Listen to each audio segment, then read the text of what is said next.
What's up, metalheads, freaks, and geeks, man? What's happening? What's going on? Cold Acre, what's up, bro? What's happening? Uh, what am I doing? Well, I'm unboxing this monster. Trying to get it up and see, put it together and see if it works. And then if that happens, then I'm probably going to try to hook up my PC also. I got to get it out of the box now or I never will. I couldn't sleep. I was going to sit here and just watch YouTube all night or Netflix, so I decided to get up off my ass. No, I wasn't going to sleep, so I just came here to try to get some of this stuff unboxed, set up out of the box, unhook some other stuff, hook up some other stuff here and there. So hopefully I can get this monitor set up, plugged in and see if it works. And then if that happens, then what I'll do is I'll unplug the or unbox the Corsair and open that up, see if that all plugs in and works. Right on. Am I coming across okay? Can you hear me? Because I'm not self-monitoring, so I need to know if you guys can hear me okay. Right on. Do me a favor, man. Pass the word, if you could. And see if we can get some folks in here, man. Right on. Cool beans, man. When I'm up standing around and walking around, you may not be able to hear me so clearly, but yeah. Or I may be a little muffled because I'm in the room, actually. Let's see what's going on here.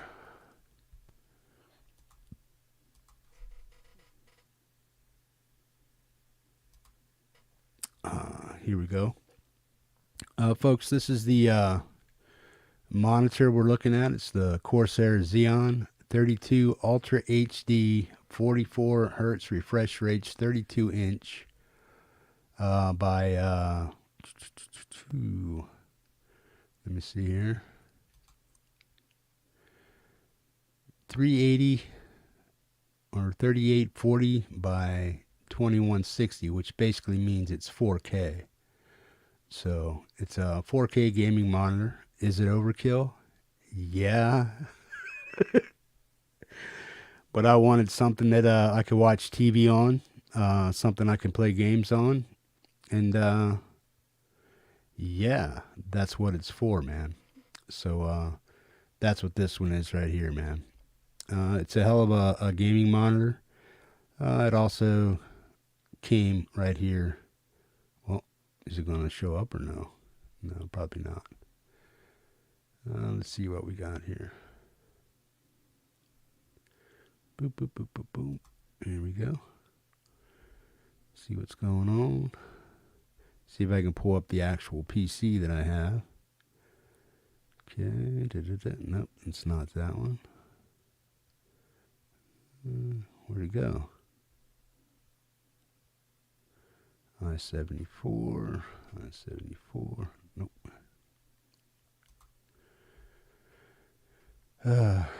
I'll welcome anybody that just popped in the room. You guys have been hearing me talk about this PC for well over a month now. So it's time to get it unboxed, checked out, and see if it's actually going to run correctly. Let me get this situated.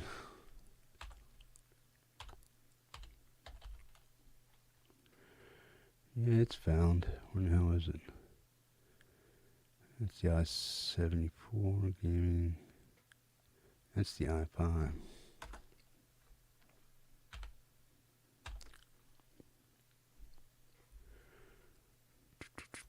There we go. That should be it. There it is. Yeah. That should be it. This right here is the actual PC we'll be looking at later, if I can get it unboxed and stuff, if I can get this monitor hooked up and working. It's the Corsair i7400 gaming PC, Intel Core i9 1390K, which means the K stands for clockable, meaning you can overclock it if you choose to.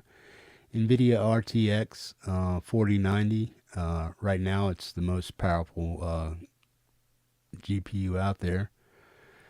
64 gig DDR5 5600 MTS memory, 2 terabytes NVMe SD memory, and it's going to be ran on this monitor right here, the XENEON,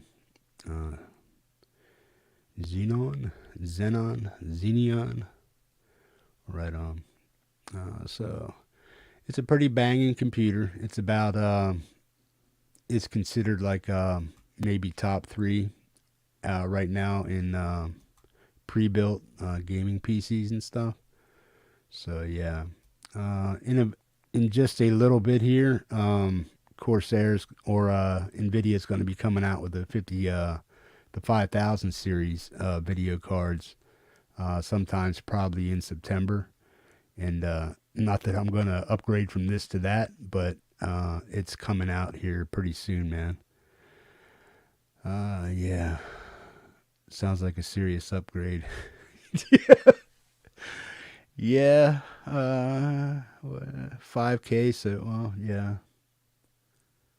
Plus the mouse and I also got their very top of the line keyboard RGB and a pretty decent mouse, and those were 250 some bucks. So we're up over $5,000 right now. And some of that was bought at a discount from Corsair because they had it on sale on their site. This PC right now lists for $39, but I got it for $37.99. And then the monitor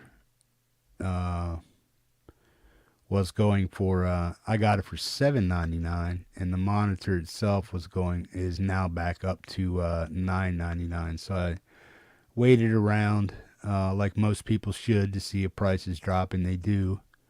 And I got $200 off the monitor too, man. So basically, I'm looking at just under $5,000 for all this crap here, man. Right on. And with the gaming mouse, and the monitor and the keyboard and stuff, it's just at $5,000. So yeah, I had the money. I decided I just wanted to go for it and get something I knew which would be basically future proof. And because I do like the game and I do a lot of competitive gaming sometimes, not on any kind of great level, but when I do go into certain games like Call of Duty and Battlefield and stuff like that, it's nice to have a competitive edge and stuff like that. Not that you're cheating, but hey, if you're getting swatted a lot and you're finding you can't keep up with the game pace, and the odds are these guys have monster machines like this one here, and you just can't compete at that level. So I can't compete with the PC I have right now. Single player games, yeah, I can do my own thing and roll around and just play against AI if I want to. But it's always fun to be competitive and smack somebody around in game. You know what I mean? And then teabag them. That's the big thing. Right on. Good deal. Yeah, I got a lot of Aussies in here. Merle, how you doing? Les Nagy, what's up, bro? Cold Acre. Who else is in here? Come on out and say hello, man. If you're in the chat, come out and say hi, man. Yeah. And music. I bought a PC game about 6 years ago and still using it. Not for games anymore, just normal shit. Yeah. Well, I got this for normal shit too. But mostly I got it for gaming and whatnot, so yeah. Well, I got it so that any of the shit that I can't do now with the shit computer I have now, I can do most any kind of shit I want to with this PC. So yeah, That's what we're talking about. So that's what it is, man. This thing is back up to $1,000. It's a 4K gaming monitor. I can expand it to 4. I'm probably going to get another one of these so I can have 2 side by side. But that's probably a couple more months down the road, maybe, when I have the ability to save up a couple more bucks to go ahead and get it. I got the money for it now, but I'm trying to hang on to that as much as possible, what I can. So I'm just saving up and doing what I need to do to make sure I can afford this stuff on. Even though it's semi high-end stuff, I want to get it on a budget and pay for it when I have the ability to do so, not just keep myself broke, you know what I mean, trying to keep up with this stuff. So I'll wait for this monitor to go back on sale. If I like it, I'll get another one, so I'll have 2 of them side by side, and then, yeah, that should be quite an experiment. Right on. So my audio is coming across good or what? Boom, boom, boom. I think he's Mac. Right on. Let's see what's going on here. Sound is all clear. Right on. Punch any roost today, Les?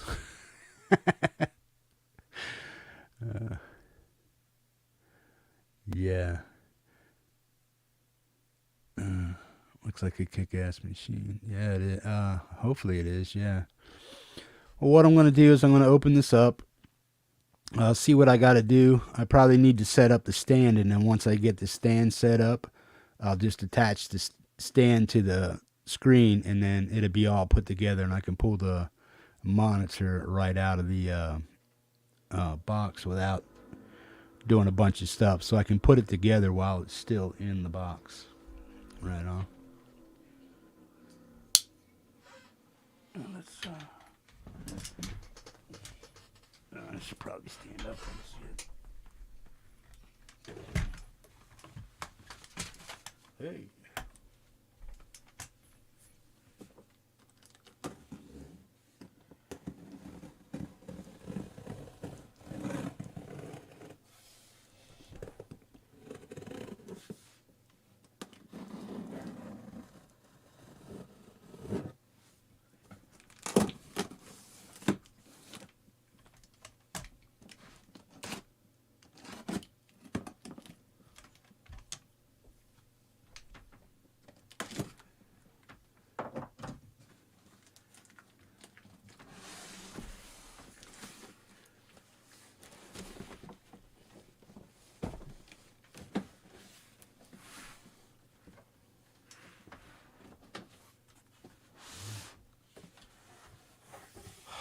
I may have to move these guitars and stuff.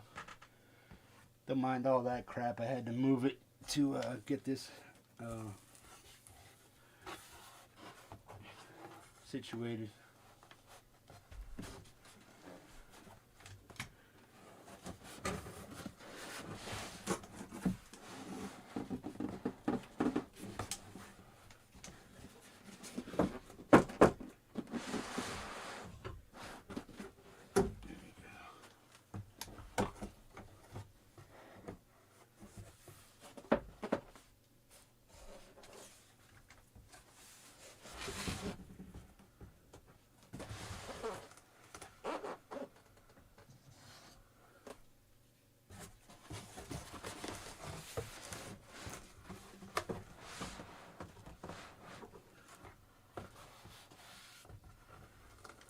What time is it over there, man, in Australia?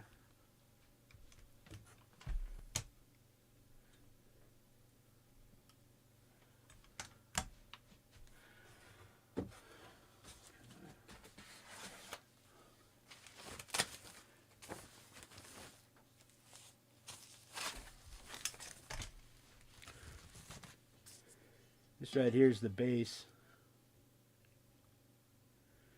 That's the base to the 9 p.m. Right on. Cool. Can you guys hear me okay, even though I'm this far away?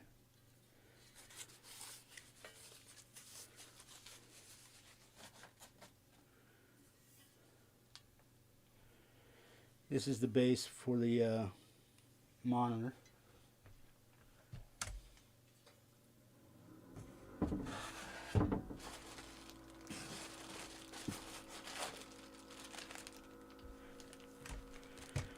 Comes with standard power cord, US of course.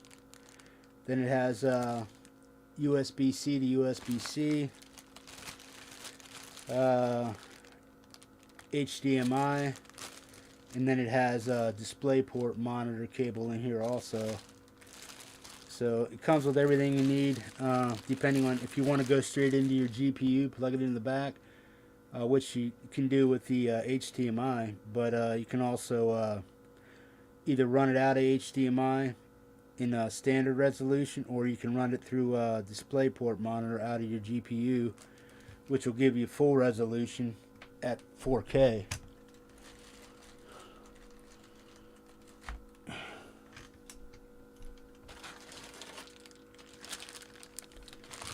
This right here is the power brick for the TV or the monitor.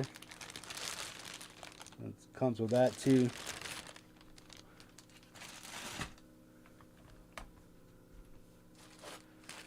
It's got some instructions with it.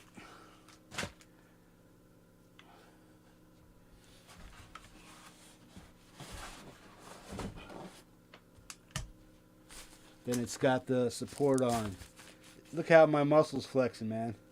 This thing's got some weight to it, man. This is the actual stand. This is a very, very cool stand in the way that it's set up.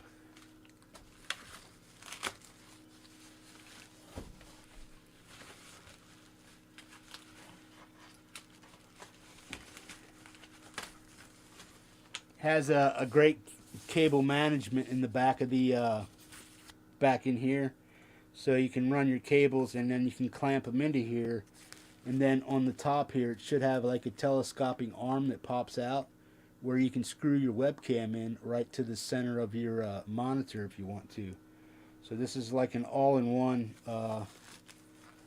stand, or arm for your stand.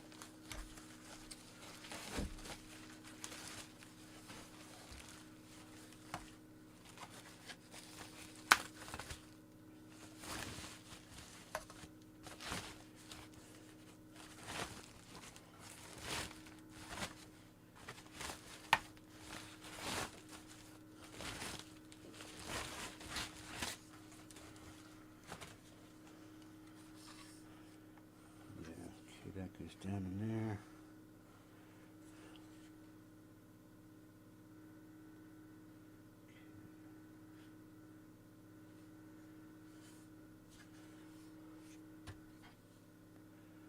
I'm not seeing that part.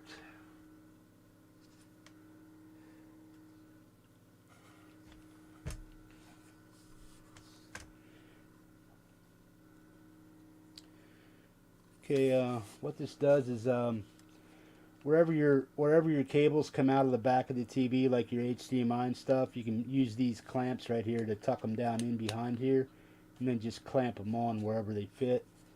That's the base of the monitor. And I think if I take this screw out here and then flip it around, it'll also give me the space where you're supposed to hook up the telescopic thing that comes up and allows you to hook up your webcam to the top, unless they actually put the wrong arm in here, which would be a little messed up. Okay.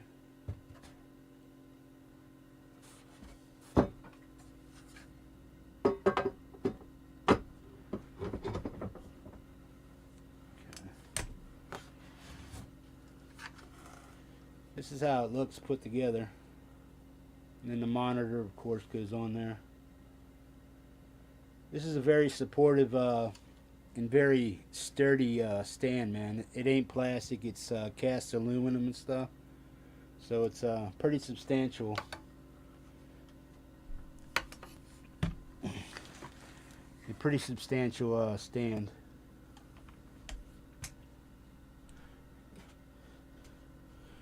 I think the stand itself weighs about I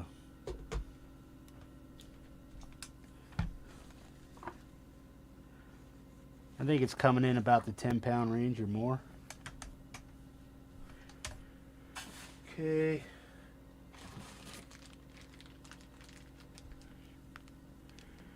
Okay, there's another cord in here too. It's USB 2 to USB-C.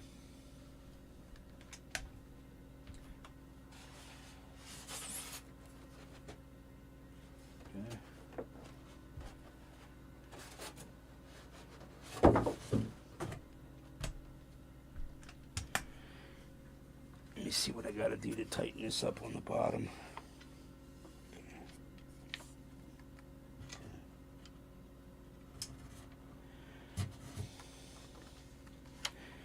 Now on the bottom of this, there's a screw here, but then it also has a flip up, like little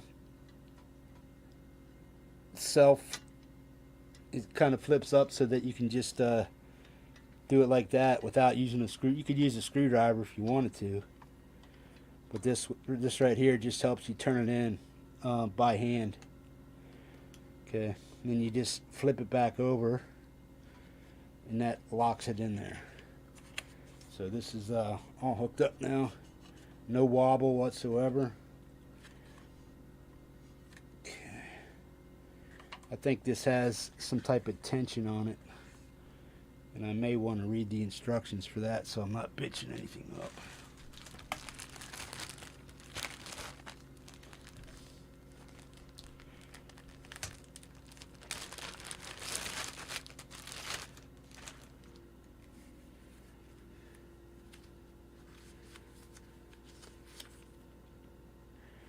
Monitor Warring Guide, 0 dead pixel.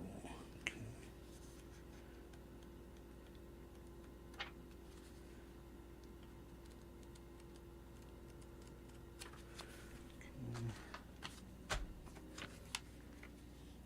It's got a bunch of oh,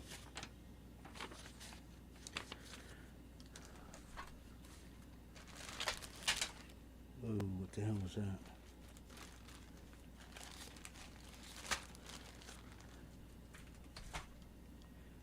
Something back there.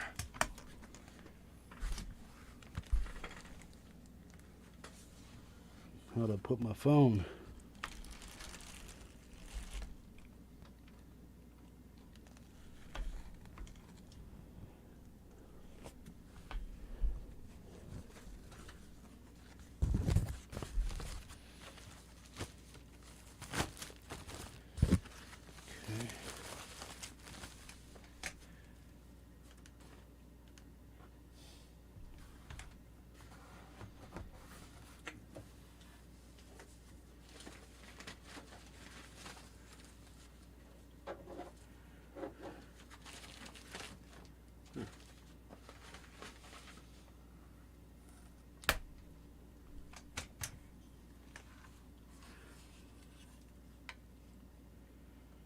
Okay.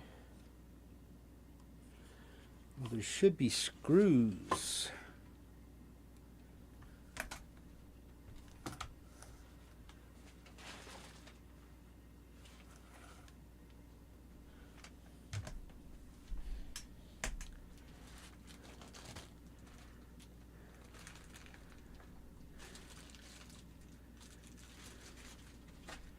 Don't mind me. There should be some monitor back monitor screws for this, but right now I'm not seeing them.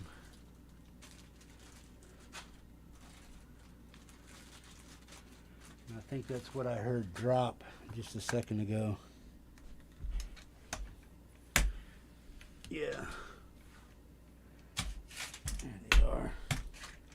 I hope.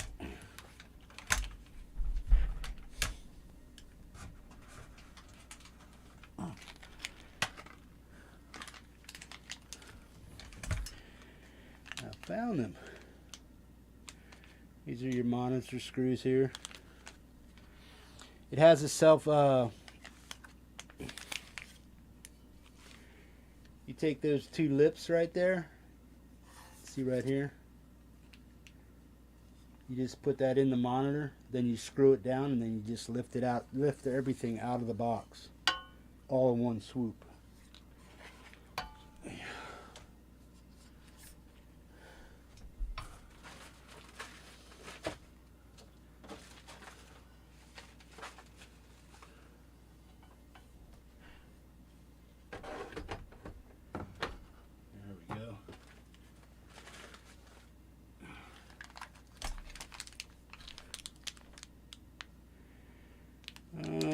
What are these?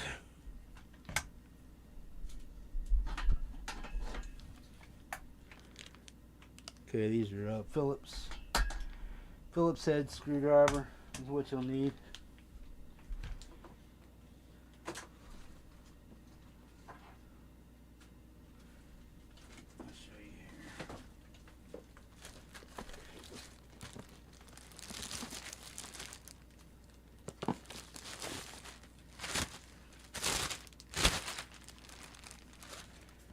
This is the keyboard I got for it. It's the flagship model, so it's the big guy. It's the best one they make. Controls a lot of things. You can do the Elgato stuff on here with it up here on the front, up on the thing. You just press these keys over here, and that brings up certain stuff you have programmed for it. And it's all RGB stuff. I'll probably just leave it on one solid color. But yeah. I got this on Amazon for 200 bucks. Corsair on their channel or their site, it's 250.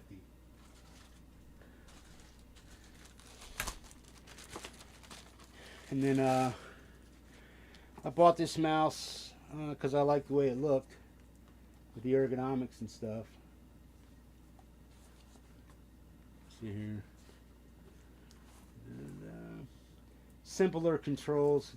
It has the left, back, and back, and then it has a special sniper mode, which goes into slow motion but stays at the same speed but steadies your scope. So it's basically for quick scoping and stuff. So it lines it up pretty good. But this is the Nightsword RGB thing. There are some people say these are glitchy. But you can fix them with the software download that they have on Corsair and stuff. So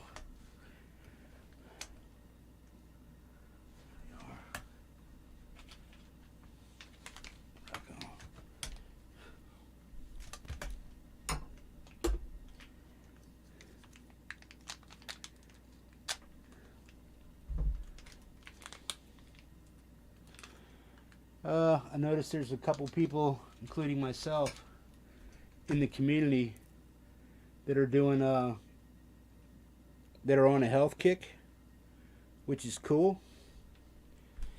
It's good to see that, you know, because a lot of you guys know a lot of us are not in the greatest shape of our lives, but yeah, we're doing what we can to reconcile the past and clean up the future, I guess.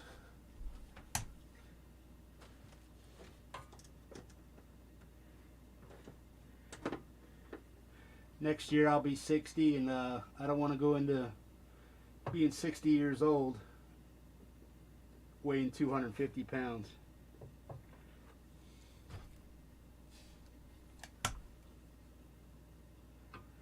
Right now I'm about 235, hopefully 230.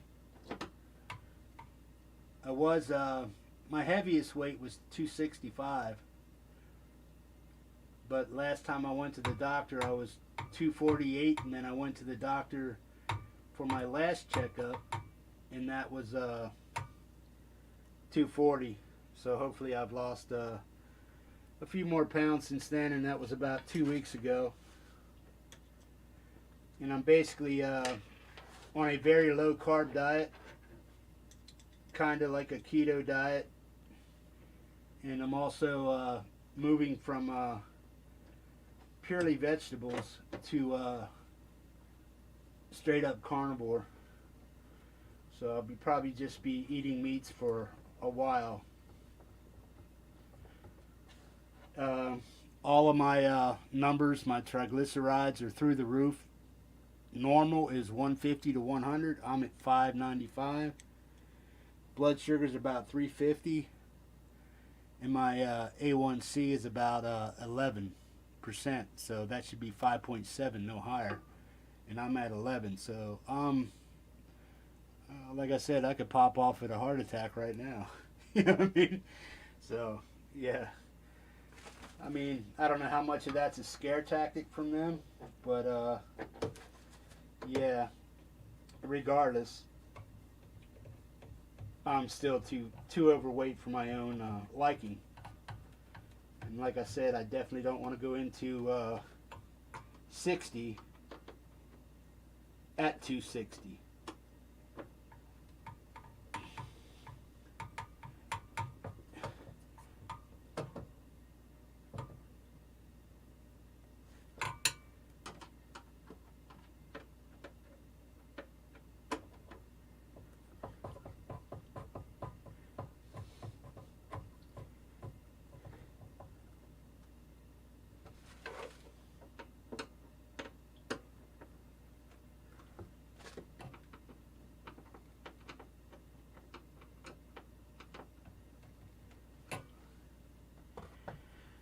Okay, this should I should be able to lift this right out of the box.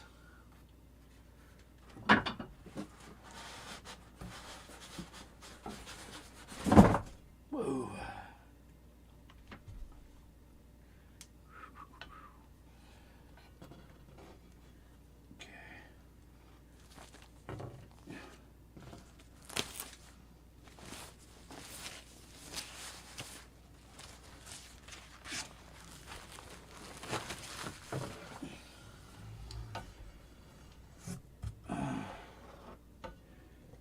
This, my friends, is what a 32-inch $1,000 gaming monitor looks like. Fucking nuts, right?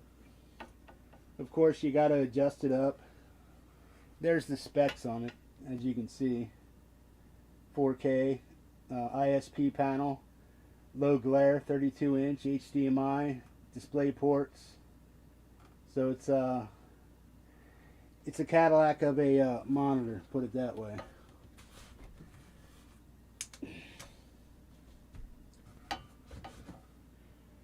I need to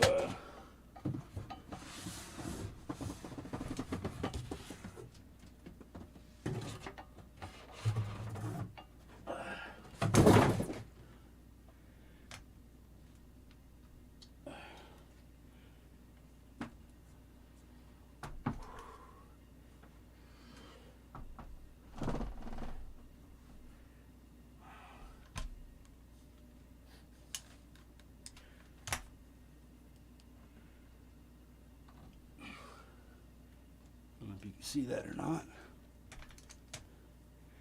How's that look? It tilts and stuff. I just gotta figure out how to do that. And me, I'm the kind of guy that I'll probably like start horking on it and snap! Something fucking breaks. So yeah. I want to be gentle. Very gentle. Otherwise, I'm just like, come on, man, work. You know what I mean? Got to keep the agitation level down here a little bit. Keep the instructions out. Put all the cords in one baggie so they're not getting lost.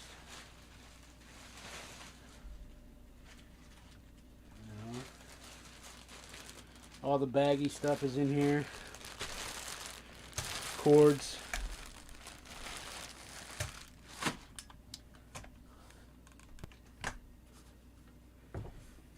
Of course, this thing right here is my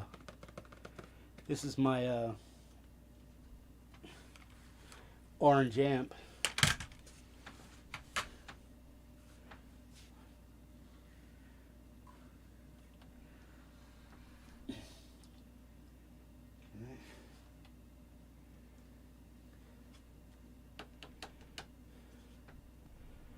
pretty sturdy.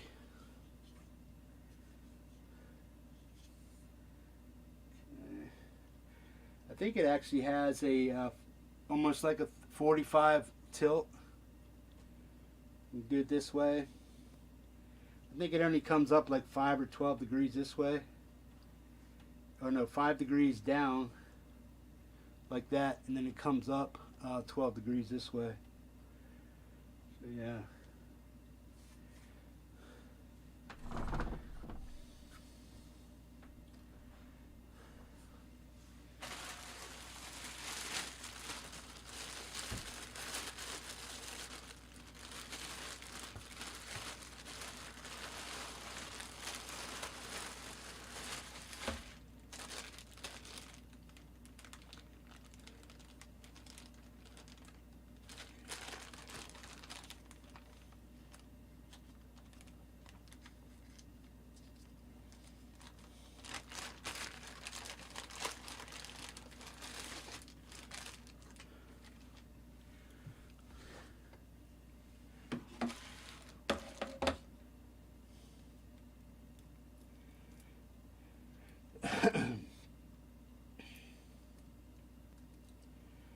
But if you wanted to check this out, you could do it over on Corsair's website.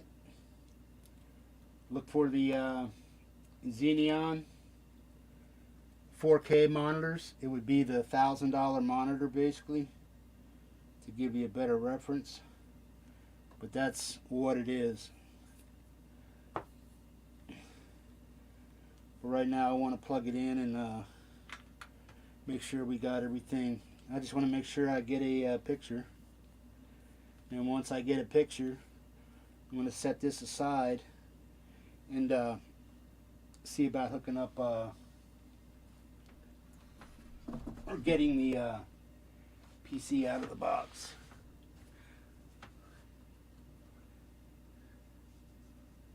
And where the fuck do you plug it in at?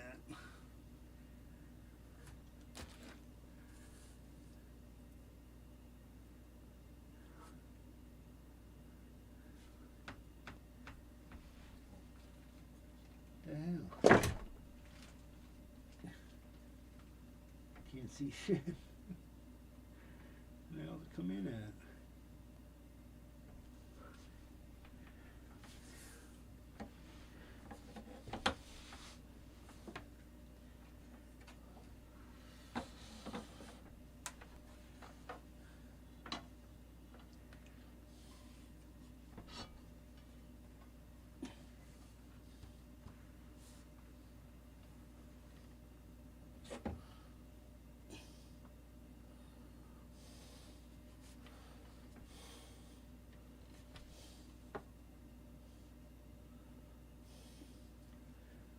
I know I can't be this stupid.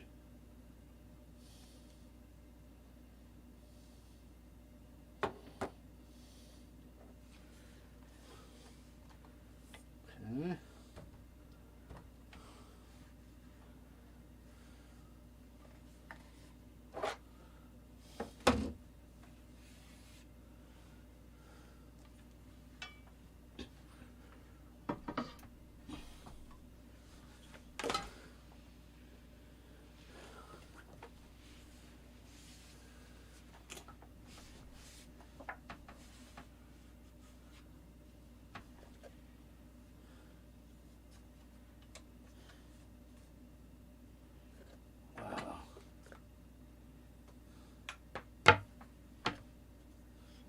Bitch.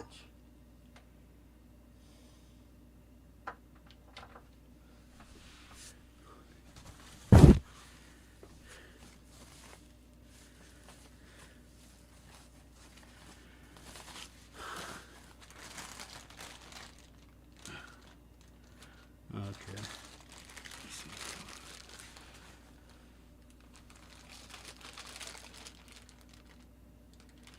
Uh-huh. Uh-huh. It was that goofy. I thought it was a direct plug-in. I forgot it had a power brick. This is a barrel connector. And then the 3-prong goes into the back side of this.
See, that's what's cool with them power management brackets in the back, is that nothing will hang down there. It will go all inside this, or the outside back of this tube, and then out the back.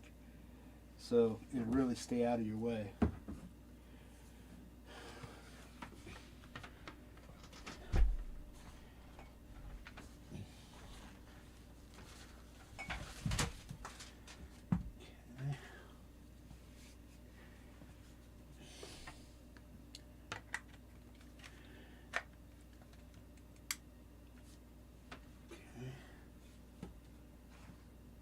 On and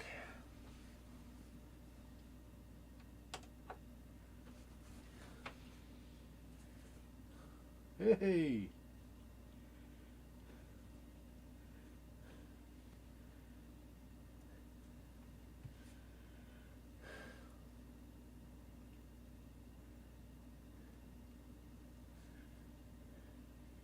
HDMI no signal. Okay. So basically what it's doing, it's asking me for a signal.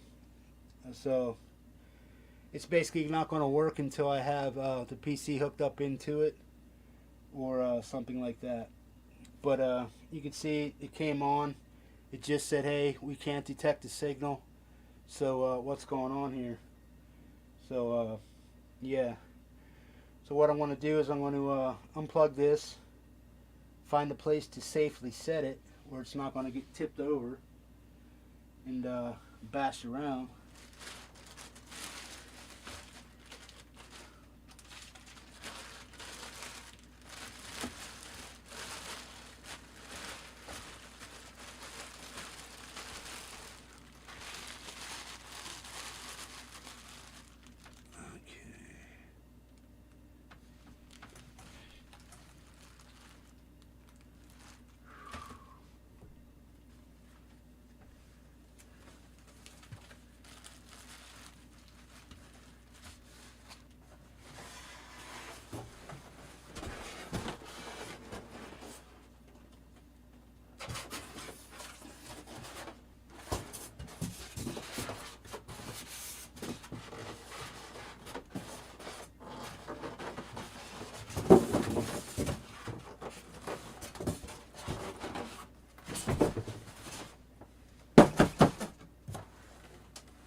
Sturdy or not.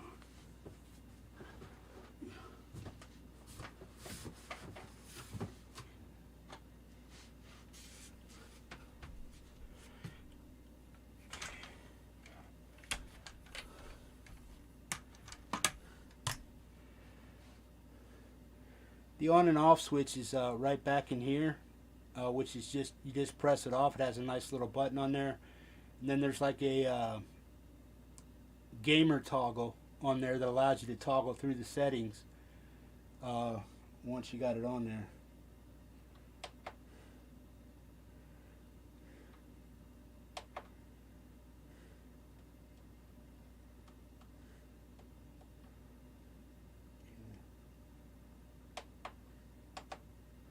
Okay, but right now it's not going to let me do anything until I have a cable hooked up to it from the back of the PC.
Whew.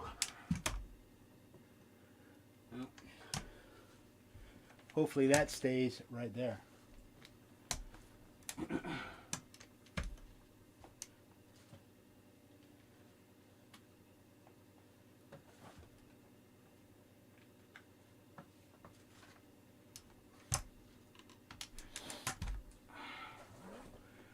I also got this router AX3000 from Asus.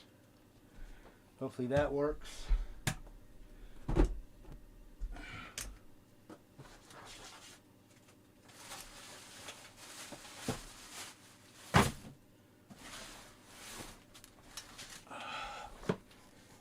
That's my next newest toy, is the Headrush Core. It's going to replace the MX5 I have. And I'll probably just sell my MX5. Somebody in the community that wants it, maybe a little bit cheaper than cost.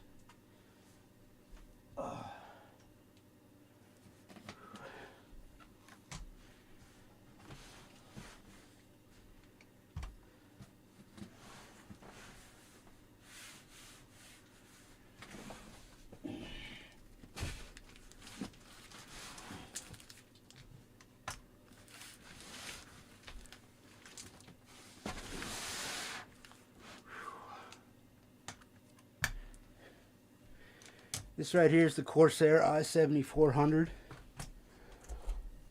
Let me pull this up here real quick. Let it down. Like a backspace to it.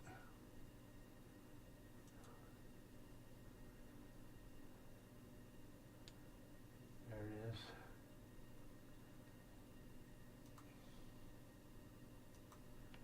This is the PC that I'm unboxing. Yeah. Right on. I got that for $37.99. Now it's back up. The monitor also is back up $200.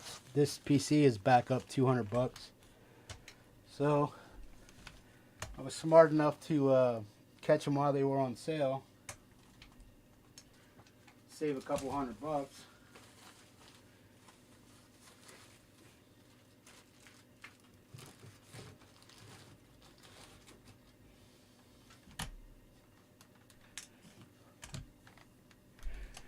Ooh. See if I can do something different here. There we go.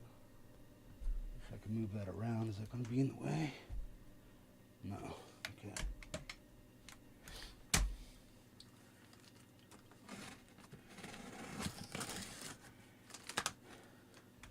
Now I got this PC. What's the date today? Hey Lori, how you doing? Semtech, what's going on, man? When did I get this thing, man? Here, my account.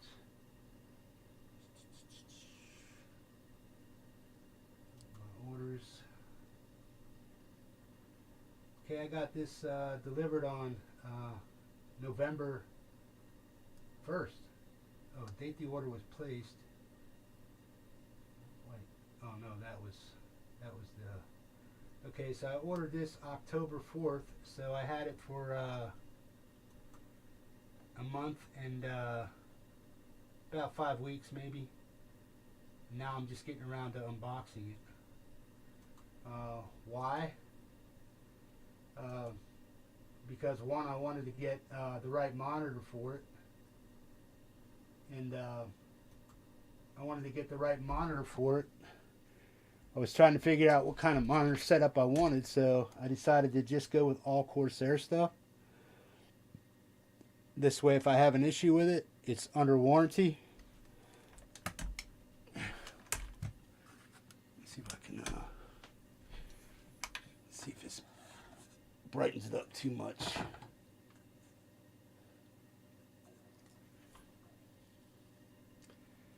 Yeah, it's a little too bright, maybe.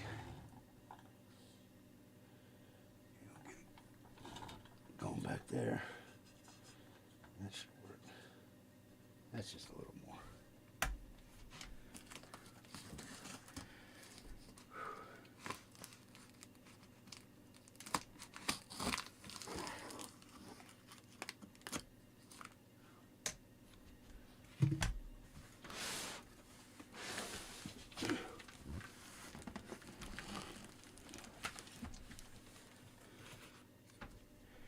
Not sure which way the front of the PC is.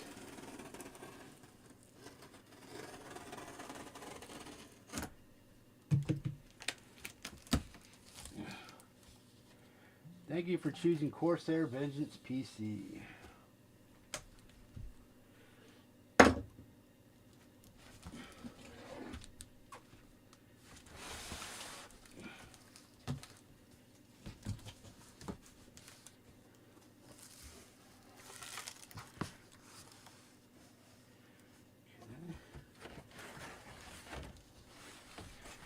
So right here gives you a quick setup guide.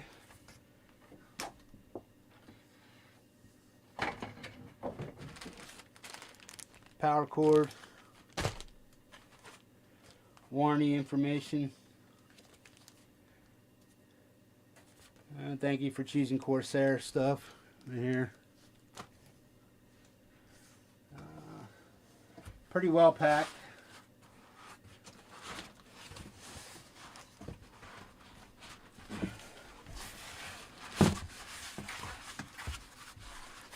Got this nice bracing around it, all the way around the sides of the PC.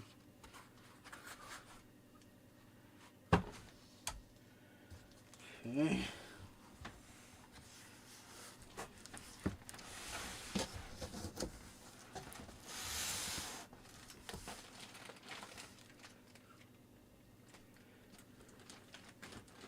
Let's see how I'm grabbing this.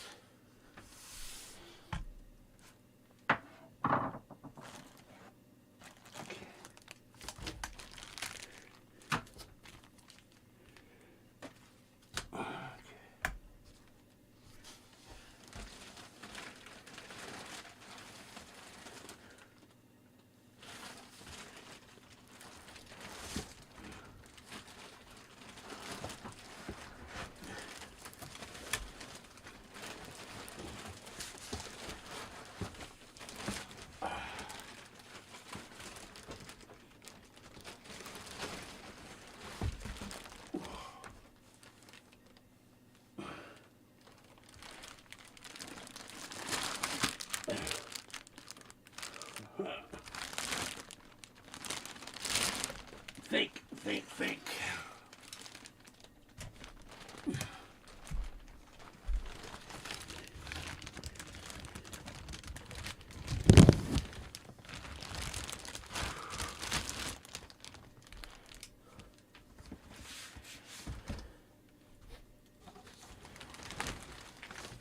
Came packed fairly well.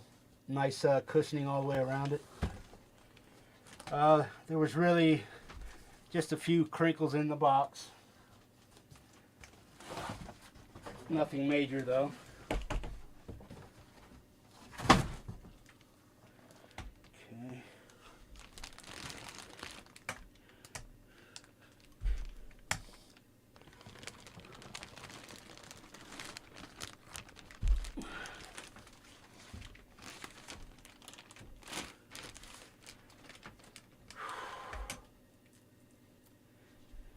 This is the, like it says right there on the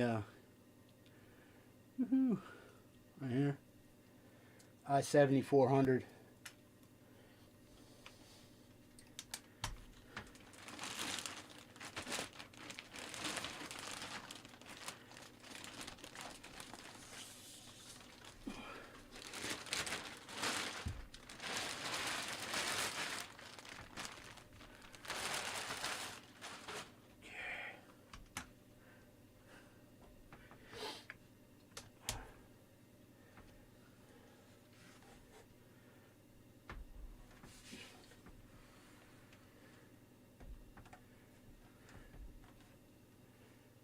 You see that? This is all RGB over in here. The fans have RGB. There's 3 in the front, 2 in the top, 1 in the back. And then there's 3 fans that, or 2 or 3 fans on the GPU. For I/O up here you have a 2.0, a C, headphone jack, and I think a refresh, and then the power button. And then the backside I/O, there's a lot of that going on too, man.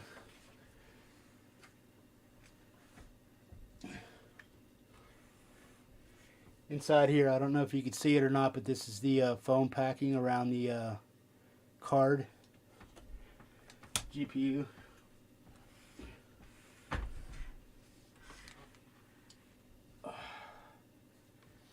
This comes with a 1000-watt fan.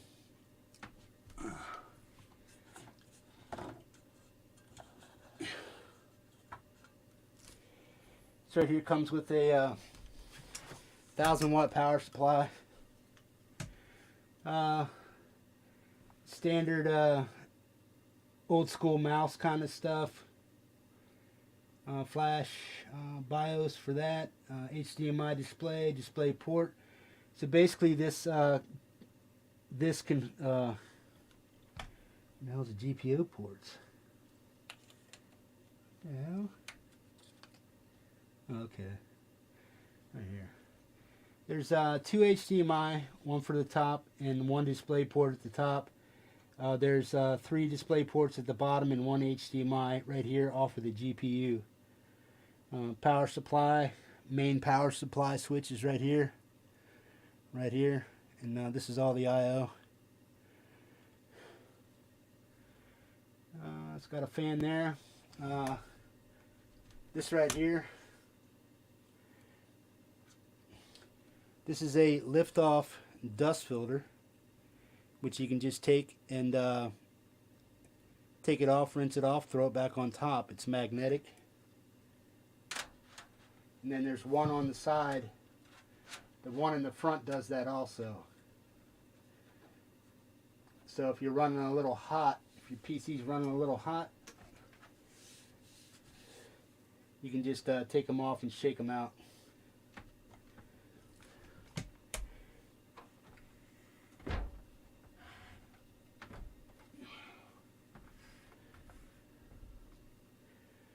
Okay.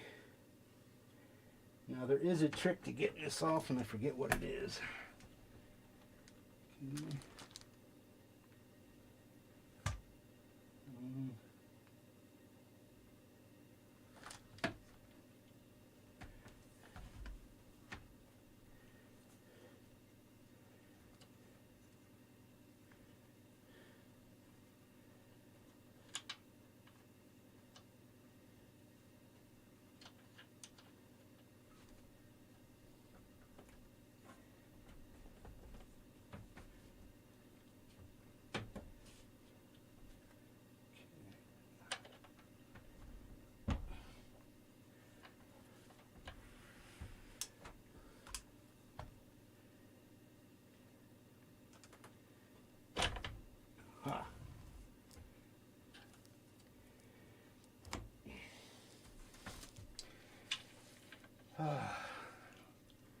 On the back there's 2 release screws. You have to take them all the way off, and then there's 2 lips you pull on and it pops out from the back.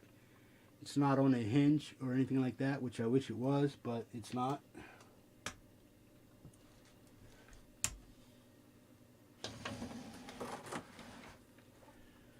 Okay, now here's the tricky part. Pulling this out is what she said. Pull it out. And hopefully it comes out without too much hassle. See if that helps. Yeah, that'll work. Keep it on the light out too. Right on.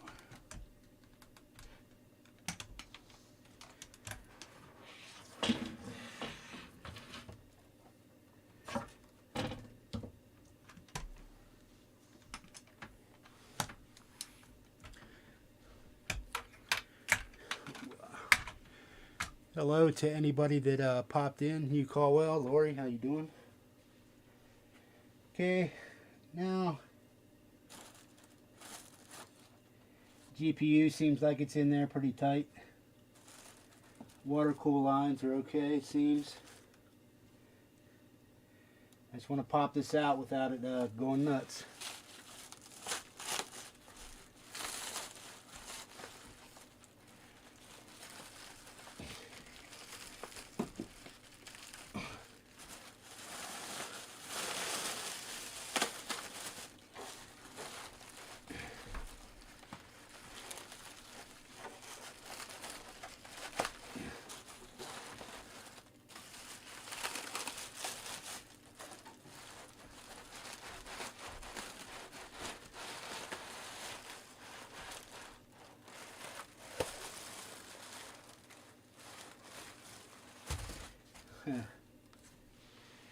Well, it's a GeForce and it came from a Game Rock. Seems like it's okay.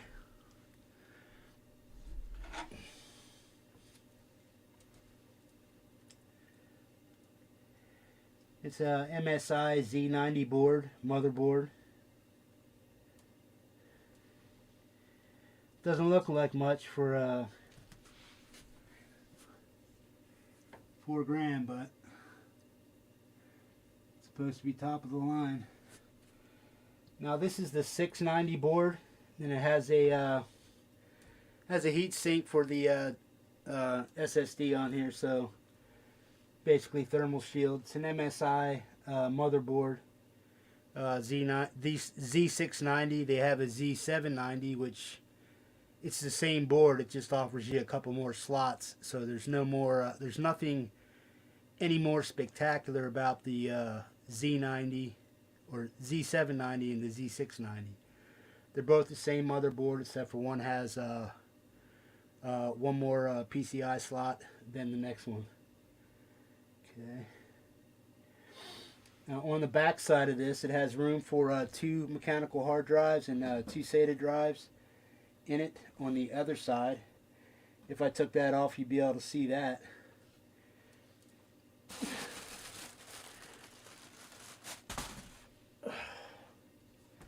But yeah, I've never heard of Game Rock or what it is, but it's got a good radiator on it in here. Nice size card. Apparently it's a reputable brand or they wouldn't use it. But I would have liked to seen something in there from NVIDIA. It is from NVIDIA, but it's just a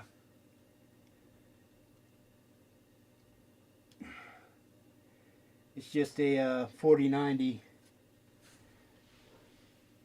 It's not saying 4090 on it, but all I gotta say is it better be a 4090.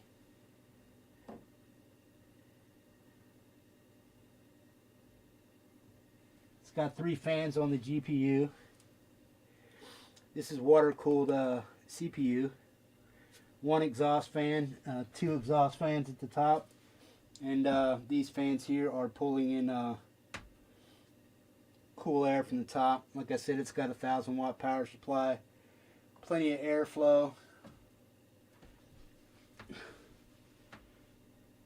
Yeah.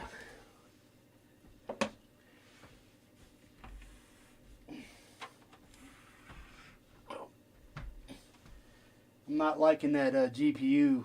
I haven't heard anything about them, but hopefully it's not a lame-ass brand, or Corsair is going to hear from me.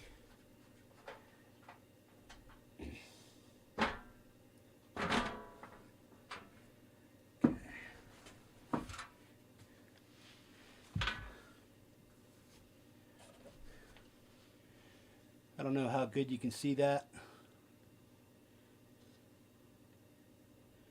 2 SATA drives in here, an external back cooler you can put on it. 2 SATA drives right here, extra drives. And down here you got room for 2 mechanical drives. Whoa. What the hell is that?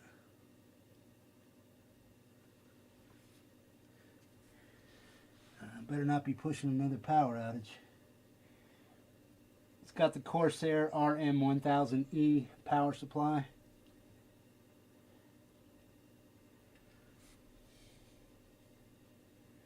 Looks like everything's hooked up. Got a lot of external stuff here for extra RGB lighting and stuff if you want. Right there. Back of the CPU. Everything looks ready to roll.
Probably gonna have to move this guitar out of the way.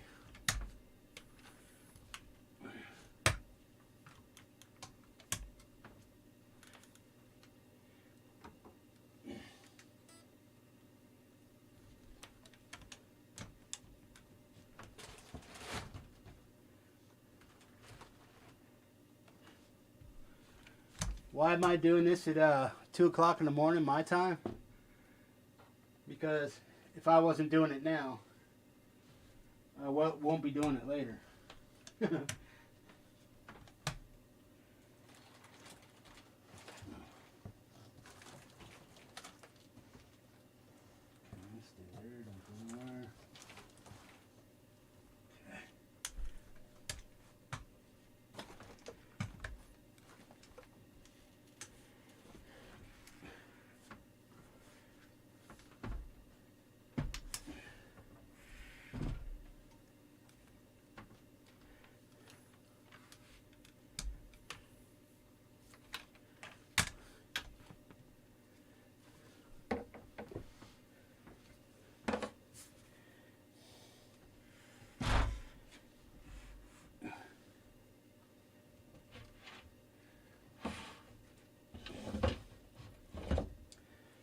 Okay, I'm not going to take any of the plastic wrap off of this because if by chance it has to go back to Corsair, I want them to have it the way they sent it to me.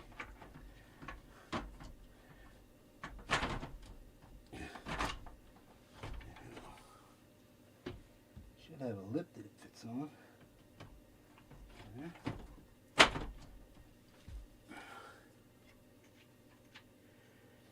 It has some peel-off plastic for the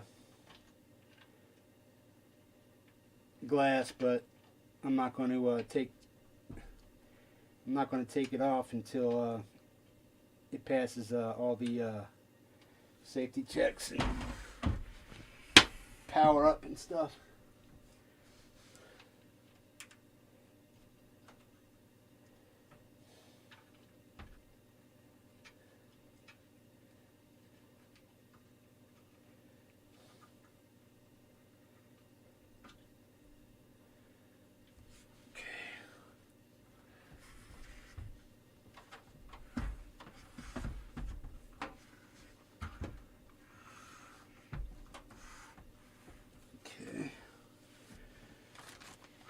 How many people we got in here?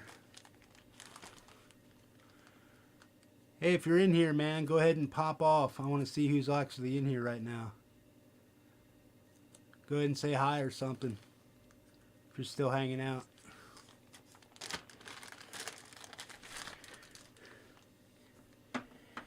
Oh, yeah. This is a Wi-Fi and Bluetooth compatible PC. So I can use this I can play this off my Bluetooth or router.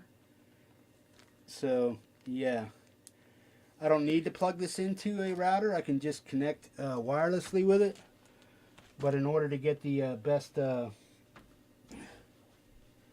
best performance out of my router in the PC, it's best to plug right into the hard line. Fart, right on. I'm learning. Yeah, I'm on a mission, bro. Tell you what, Les, if I wasn't doing this now, it'd probably be sitting here till the middle of this week. But I was sitting here doing nothing. I mean, well, I wasn't doing nothing. I was building Tuesday's list for Hippies Musicians Montage, because I'm going to have it Tuesday instead of Sunday. I was just beat yesterday and doing Heather's show, my show, a hang, and then a Friday show on a Saturday. Kind of got me all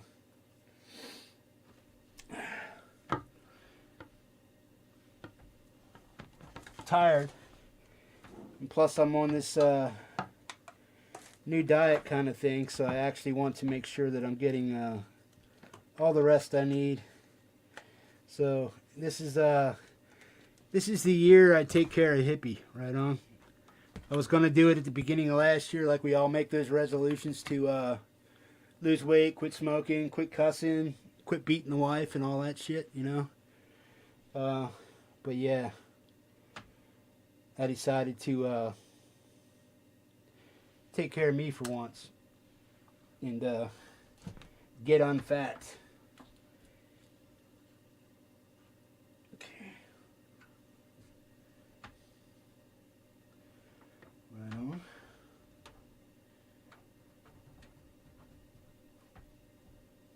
Okay. I'm not even going to turn it on yet. I'm going to wait till I have the monitor hooked up.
Just cleaned all this off. How in the hell did I get dust and dirt all over it again? Okay. It's over here.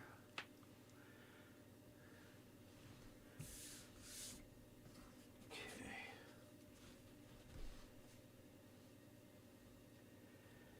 Now I got to pick this monitor off and get it over here.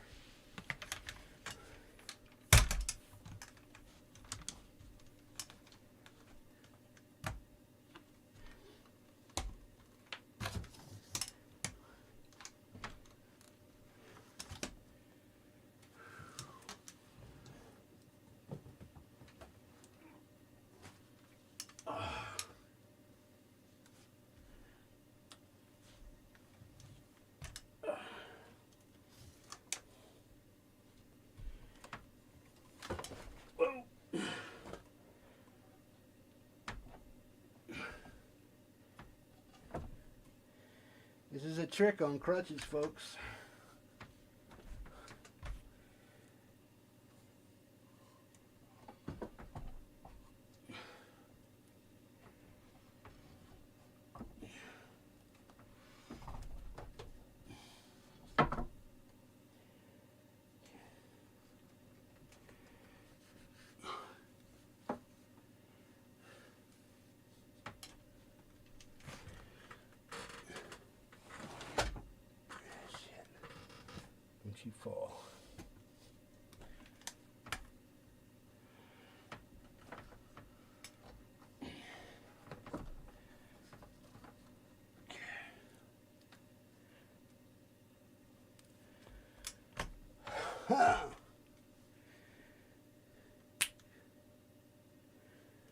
Okay.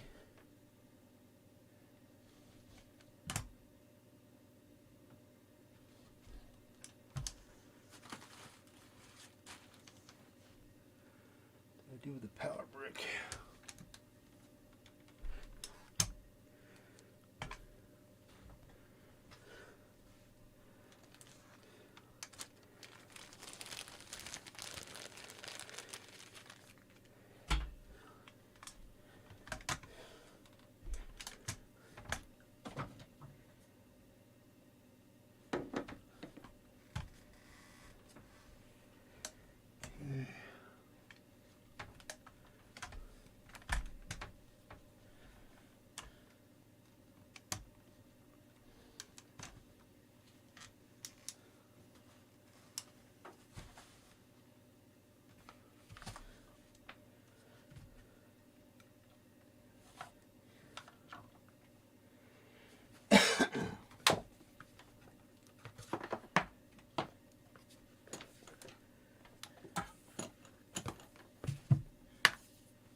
HDMI.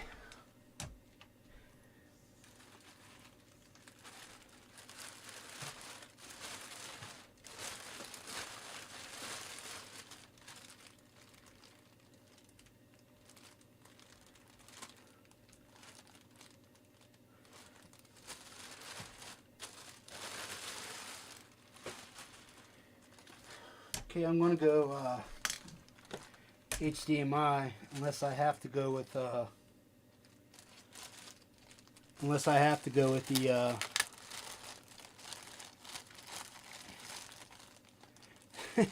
right.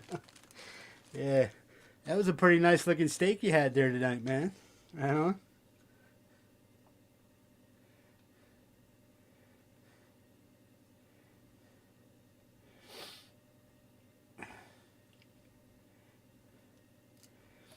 I spent $35 on them two steaks I ate last night, Jade.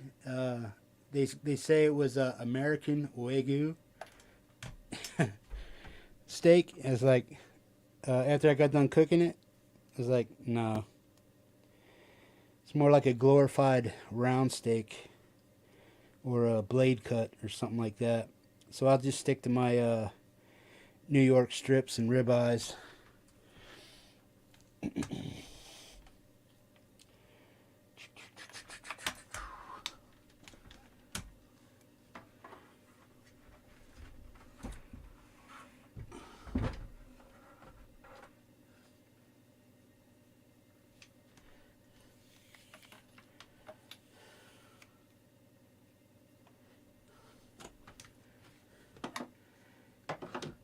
I think the New York steaks I got, they were like 10 something a pound, and they were like 3/4 of a pound each, so about 12, 13 ounce steaks, something like that. So they weren't small.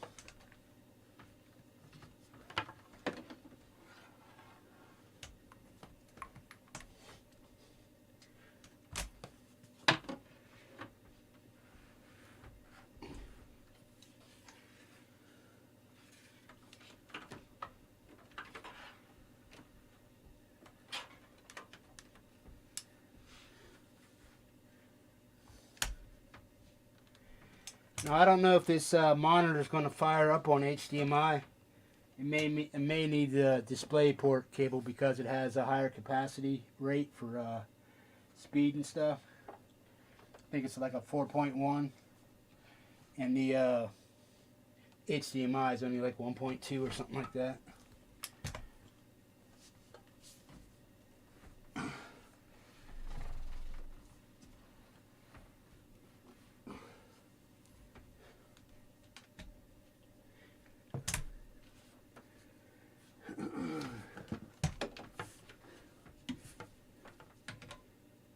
HDMI.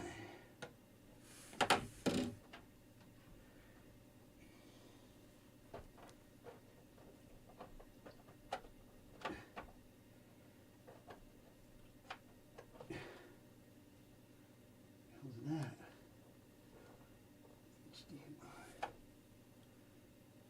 HDMI. Fit.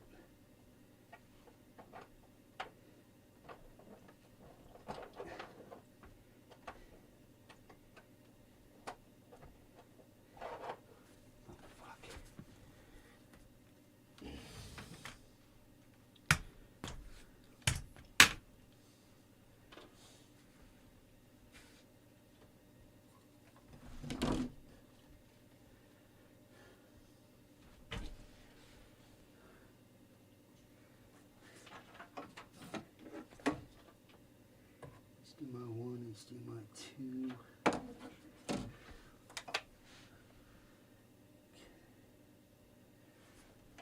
Try 2, 1, 2.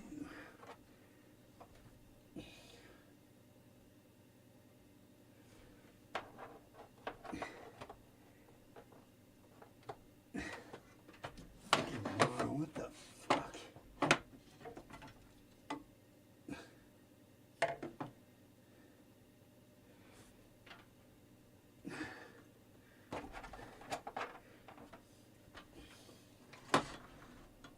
Come on, fucking work.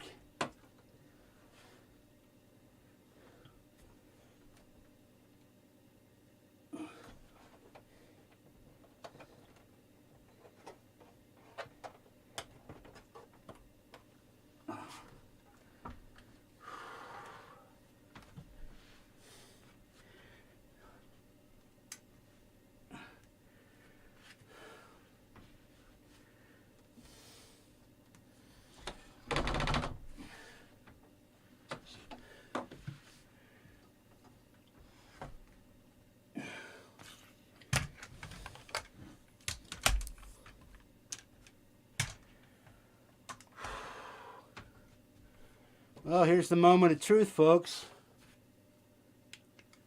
You ready?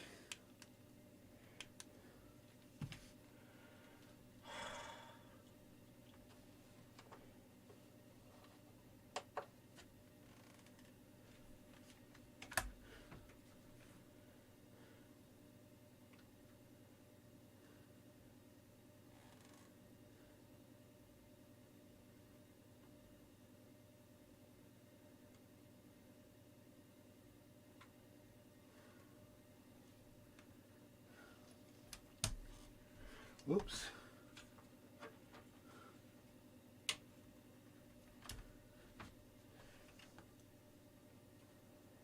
Woo.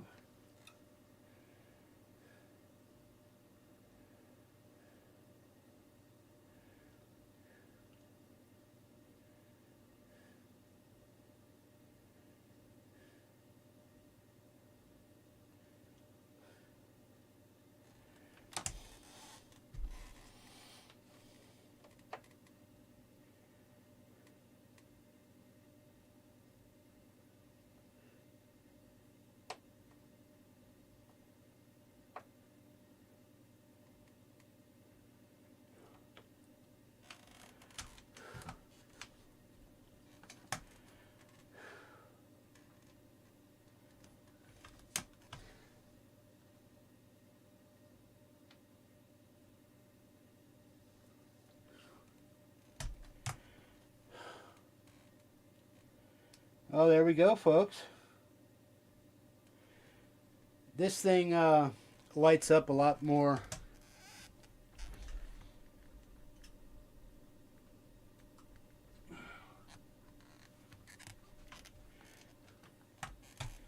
This lights up more. I just have to get into the software and then I can program this to do all kinds of crazy shit that I wanted to do.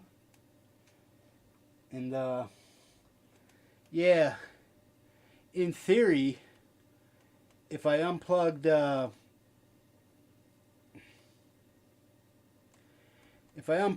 PC from my router, or plug this one into that, but then I would lose connection and then I would lose you guys.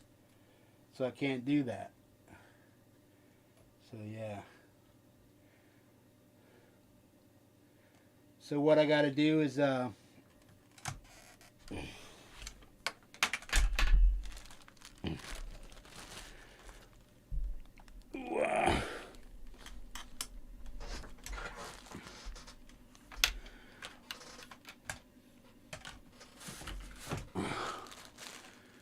basically, hey, what's going on?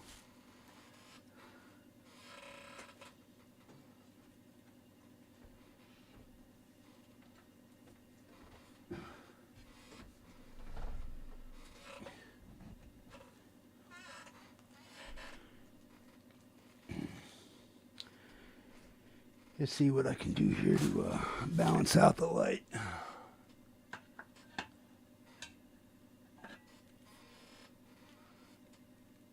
It ain't gonna work either.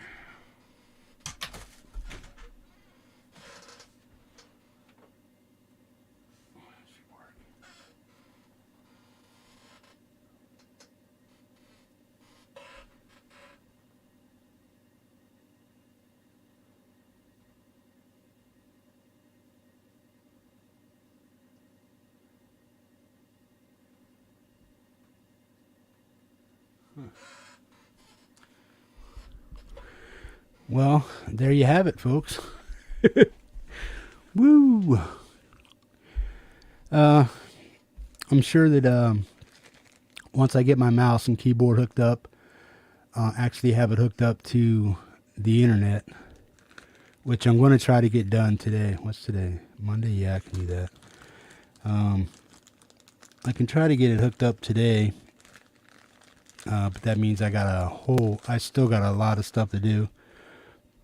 I have to unhook everything here. I have to plug in everything again and put it where I'm going to put it. Hook up the mouse and the keyboard. Program the monitor. Make sure everything on the Corsair PC is up to specs, so I can make sure that's cool before I feel like I have to send it back. I'm not too happy with the brand of GPU that's in there, especially for the price. So I'm going to have to check out the GameRock video card makers and see what the hell they got going on for NVIDIA.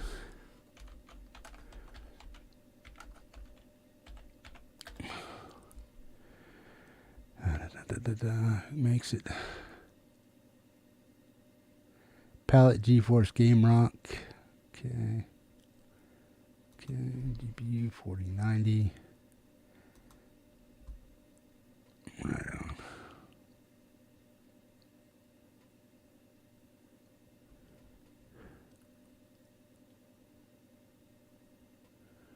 Ooh.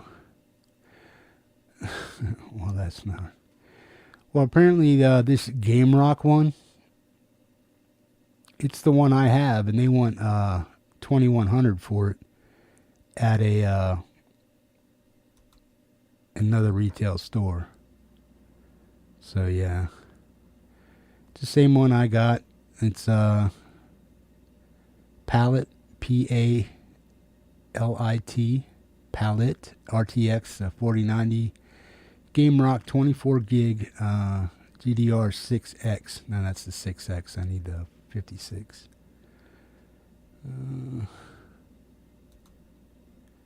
Let's see if I can find it.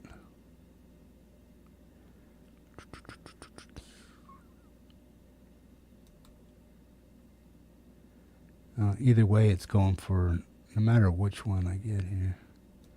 Except, okay, which one am I looking at? Let's see.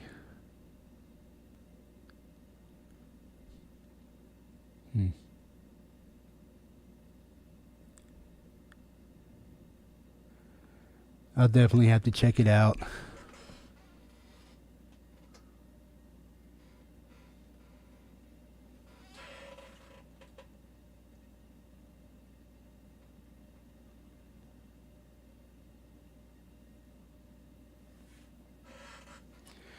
It's supposed to have RGB on it, but I'll have to, like I said, I'll probably have to get into the software of the PC and get all that stuff figured out and stuff. But yeah. I probably could hook up the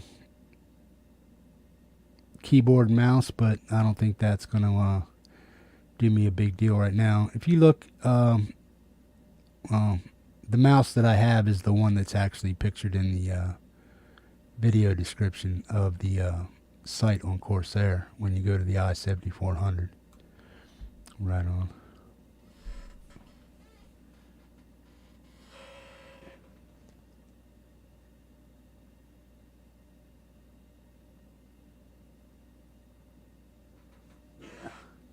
So until I hook up the mouse and the keyboard and stuff, I'm not going to be able to check out the actual specs of the PC until I get all that hooked up. But once I do that, once I get it all hooked up, what I'll do is I'll take you through everything that this PC is. I just got to find a place to put it. I may move some of the stuff on my desk around so I can set it right here, so I can just like boop, boop, boop. And so I'd have to move my mixing board to another spot, and then put the PC right here. Basically, I'll have it sitting right here, where right here's the mixing board. Here's my A1 steak sauce. Jade, get yourself some A1, man. Woo, got that sitting right there. But yeah, I'll probably set it right here. I got enough space here, and then I'll move my mixing board probably to the other side of the thing, so I can just swing around and go bloop, hit it right there, or hit it right over here, and then I'll be cool there. A good portion of the time, there's going to be another monitor here. If I dig this monitor and it comes back on sale again, what I'll do is I'll get another one. And I'll have one sitting here, and then one sitting right here where this monitor's at. And so I'll have two 4K monitors right there. If I want to turn around and do something on this one, I can do that. And if I want to, turn around and do this, or I have enough room right here, is I can put two of them side by side right here, and do it that way. I got to get used to it because right now I'm on a 43-inch monitor TV, so I'm gonna have to get used to using a 32. I may plug it into this one here is a TV, but the max resolution on that I think is 1080p at 60 hertz, and this one is at 144 hertz at 4K. So I don't know if they'll mesh together, or if I can lower the settings on this one, but I really don't want to. Right on. So I need to get another monitor that matches it, so I can do it that way. But yeah, well, that is the Corsair Vengance i74 490 GPU by NVIDIA with a i9 Intel processor. 13900K clockable, overclockable CPU, and GPU is overclockable too, man, up to 5.8 hertz or something like that. And then there's another one that's out that's up over to 6.2 hertz, but that's the Corsair. I don't know if it's called the Corsair 1, but it's i8500.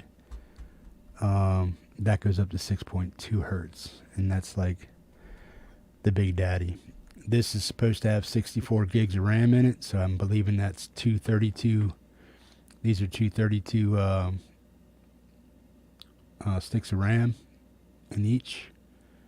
And then it has the Z690 motherboard, 1000-watt power supply. Yeah, I got to make sure they didn't short me on stuff, man, to make sure they gave me quality parts. Because if they didn't, it's definitely going back, and I'm going to make them get this shit right. Because I don't want to spend all that money on subpar parts. You know what I mean? I don't think anybody would. I don't like HP because of the proprietary shit they got going on. You can't upgrade them or do anything with them. It's all proprietary equipment. So if it ain't their stuff, you ain't upgrading your PC. And then you got to send it back to them for them to do it. And once they have a PC build, it's just their PC build. You know what I mean? So that's kind of a take it or leave it kind of stuff. I don't mind HP, but for that reason alone, and Dell's the same way. For that reason alone, I don't want to buy those guys anymore or support them. It's just like buying a car you can't work on. You know what I mean? It's like, no, you got to bring it to us. No, I don't want to do that. So I want to be able to fix and work on my own cars and work on my own PCs and build them the way I want them built, not the way they say build them.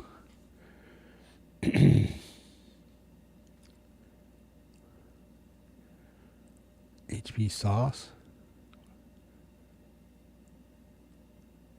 Oh, I thought you were talking about Hewlett Packard. We are here on people. Well, yeah, I know I brought in my A1 sauce, but yeah, okay, yeah, you got me there. But yeah, I was thinking, well, this is a PC show, man, right now. You goof. You got me going off the wall on Hewlett Packard and Dell. I know. Keep it to PCs, man. Right on. No, that's cool. Yeah. But yeah, that's why I don't, everybody goes for the alien shit by Dell, and it's like, no, why? No, why? Why? Why? It's overpriced, under-engineered, proprietary stuff that you can't do jack with. So you're stuck with what you got, and that's just the way it is. But yeah, HP's becoming the same way, and the only other option you have is to do something like this from Corsair, which you can build your own. Just have them send you the parts and build it yourself. You can do that, but yeah. Well, apparently this GPU builder is a reputable GPU company, so we'll have to figure out. But yeah, I have to do all the stuff on this yet as far as specifications.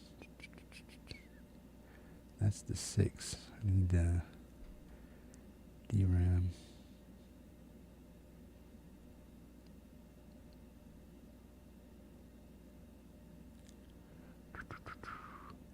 Yeah, I think with this PC that I have, I can hook up to 5 monitors with it.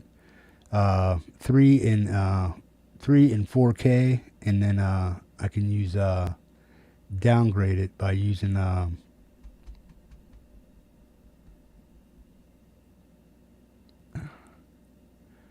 the ports, display ports. There's 4 display ports in the back. One's the main, and then the other 3 are split monitors. So I can run up to 4 4K monitors on this machine, and 1 off of HDMI also at lower resolutions though. So if I had a 4K TV that ran off of HDMI, or if I could get it down to HDMI on a 1.2 cable, then I'd have 5 monitors running at one time. So then I'd be kinger. You know what I mean? So yeah. House of Parliament sauce. Oh, is that what it is?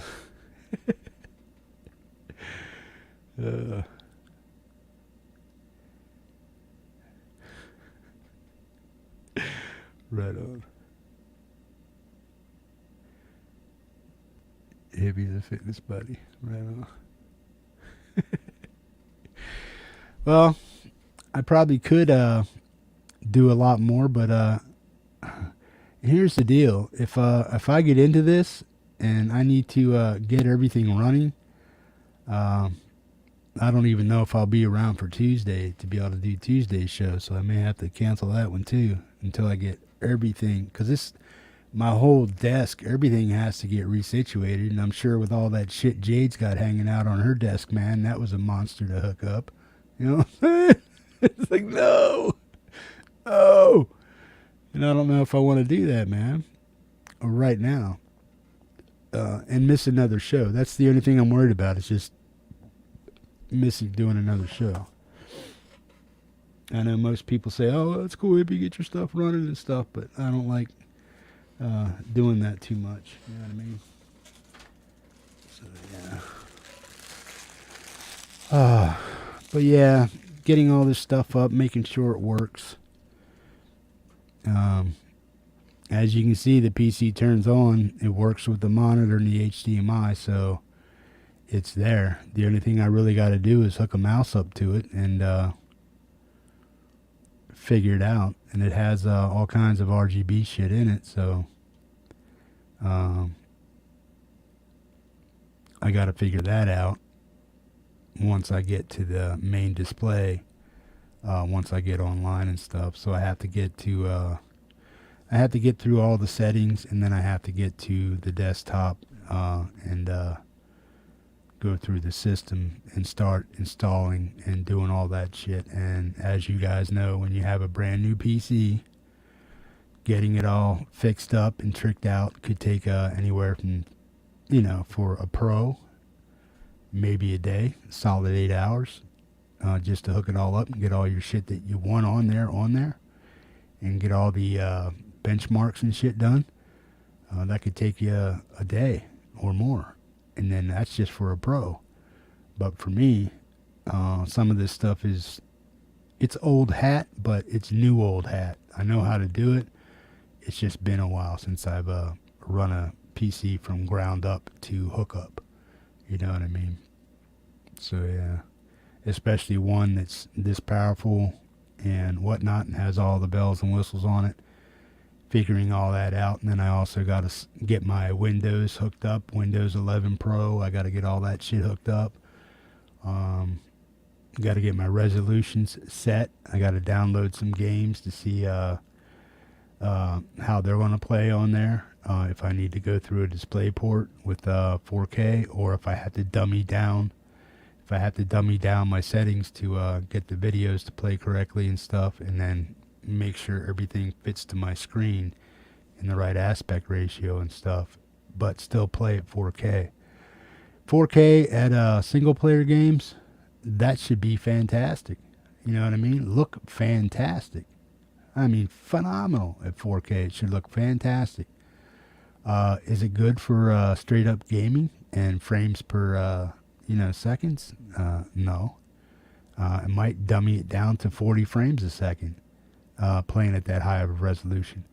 But if I dummy down the settings and run it at 10K or 1080p, then I'll have and shit will just fly across the screen. I'll be like, swag. Just that quick. It just enhances the game a lot more. This has ray tracing on it. It also has 600 what the hell do they call that? I forget, but HDR. It has 600 HDR, so you run that, it just gives you a higher resolution in game, and it stops the trail blurs and stuff like that. And it also it's more of a MSI. What the hell was that?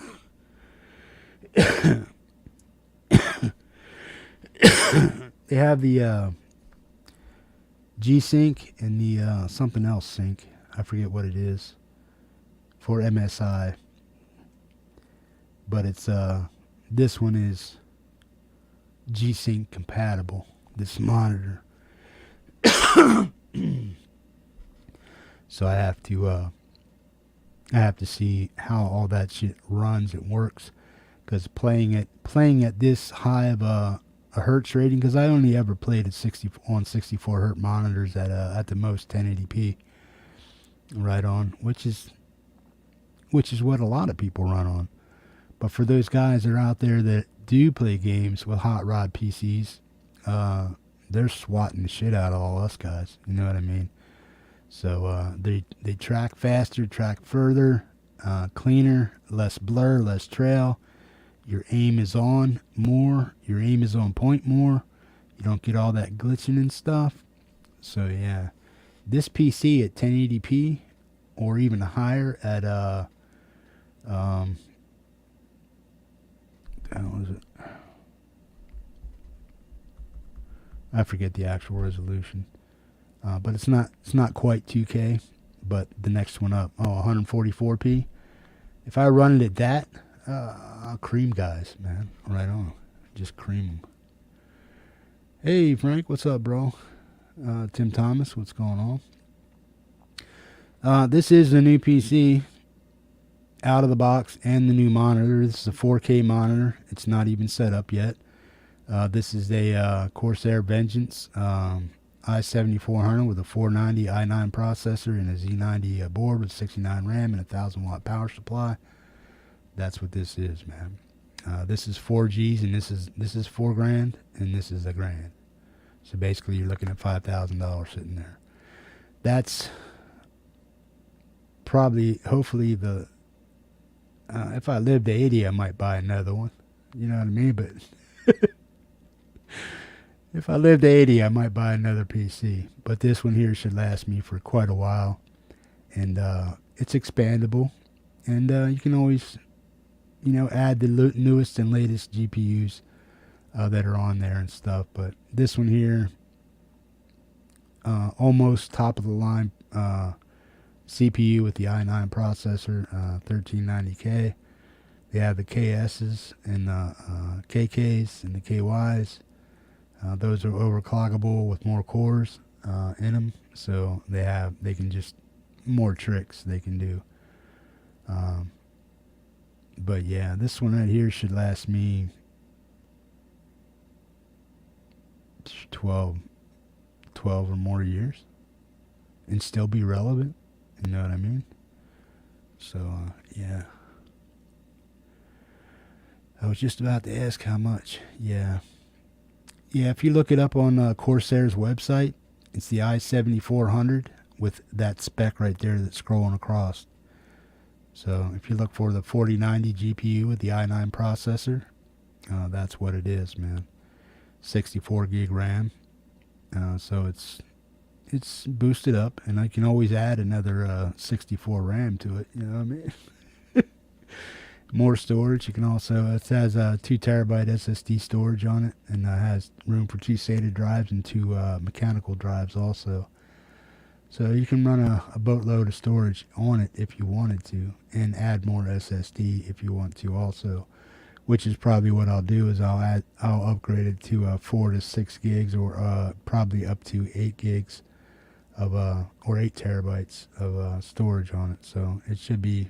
And I'll put the high-speed shit on there, too. It's like $200 a stick. I'll get that on there and hook it up. Yeah, this lights up and does more than what it's doing right now. This is just its general lighting up stage. But there's RGB in all the fans, front and back. RGB up in here. You can see that it's working up in here. But the GPU also has RGB lighting in it, and the fans have it on there. You can all program it and stuff. But I'm not going to really worry about all that stuff right now until I have it hooked up and running. And then once I get all the stuff set up the way it's supposed to be set up, to the way I like it, then I'll start testing out all the bells and whistles and stuff. So I'm looking at about a 2-week window of getting this thing up to snuff to where I had all my stuff before, all my games loaded on it, all that stuff, do all the rendering on it and stuff, and do the man, my brain is not working right now.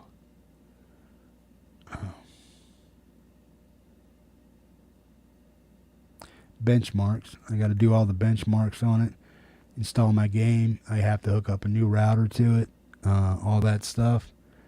And then I got to move all my stuff around on my desk to make room for all the other stuff. Then I have other stuff I need to hook up too, which is I have a new Headrush Core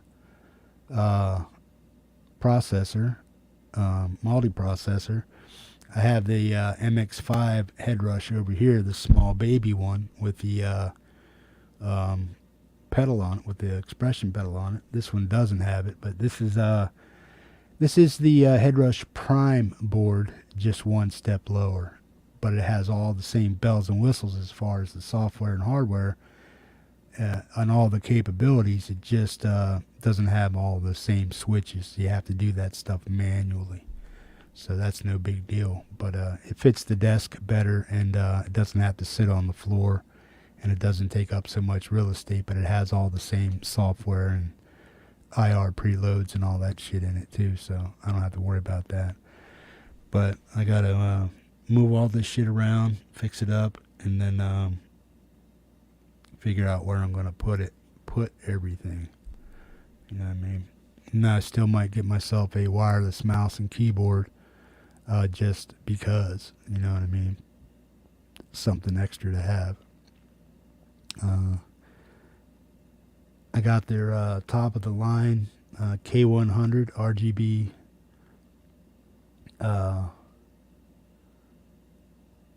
Corsair keyboard, and then I got a nice middle of the road mouse, which is that was like, I paid $68 for it, but it's normally $90 on Corsair, and the keyboard, the K100 RGB from Corsair, was $250. I found it on Amazon for $200, and I found the mouse for 20 some bucks cheaper also. So yeah, so altogether I paid $268 for that, the mouse and keyboard, which would have been $310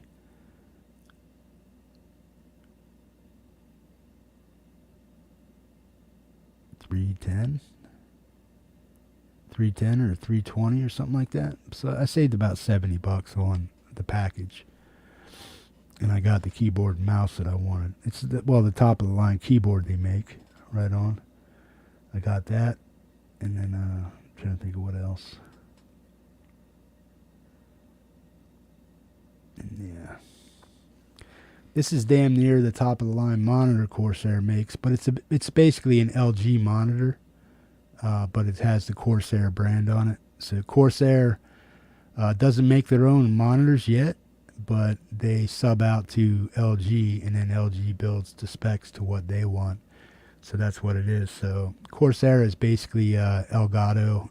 Corsair, I think, runs Elgato or is Elgato. I'm not quite sure on that, but I think it has something to do with it.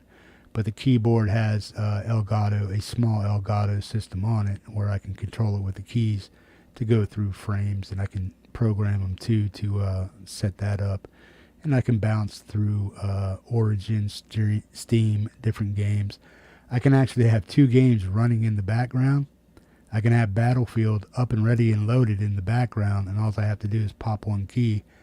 It will freeze and set the other one on pause, the other game on pause, and bring up the other game, so you can play in two games at simultaneously.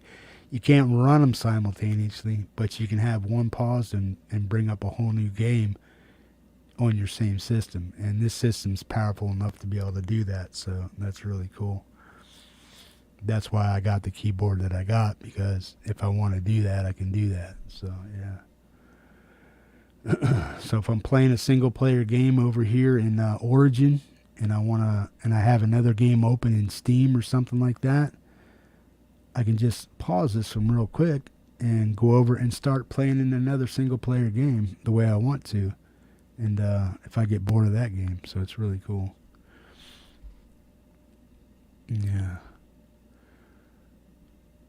Kid, what's up, bro? This is my new monitor. It's a XENEON 32-inch monitor, 4K monitor.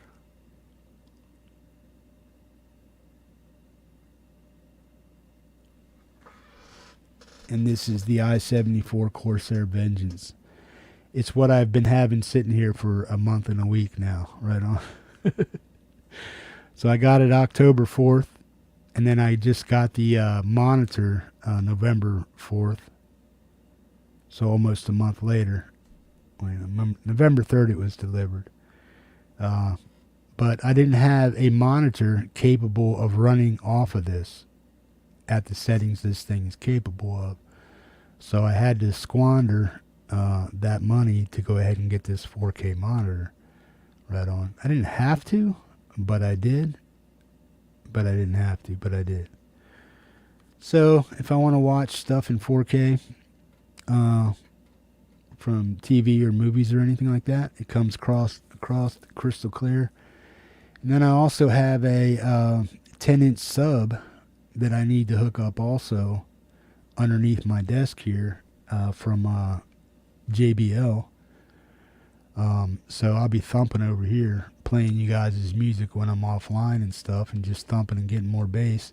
Because these JBL 6.5s right here, they're called 6.5s. They used to only have the 5s and the 8s, but they made these and they call them 6.5s. They measure 6, but I don't know why they call them 6.5. But I got those, and then I got a 10-inch sub that sits on the floor, and that thing's going to be bumping and thumping, so that's cool. So when I'm listening to you guys' music, because these don't put out a lot of bass. They do if I crank it, but it has to be really a high quality recording, otherwise it may get a little crunchy on it and stuff. But otherwise, playing music on it, on these JBL 6s, they're good. It's good. But with a sub, it's going to be a lot better. So in the past 2 months, I spent $6.5 grand on stuff. I ain't bragging. That hurts, man. It just hurts. I'm like, why? But the reason why is because I have the money to spend right now, and I know I needed an upgrade, and I want to build something that I'll be proud of, something that's going to work and be good for a long time. I don't have to worry about spending money on this stuff again for a while. You know what I mean? So that's why I had the money. I have the money right now at this point to be able to spend on it. So once I get it all fixed and done, that's where I'm going to be at for a long, long time, man. So yeah, hopefully things just get bigger and better from here, and yeah, we can have more fun online and stuff doing what it is we need to do. Yeah.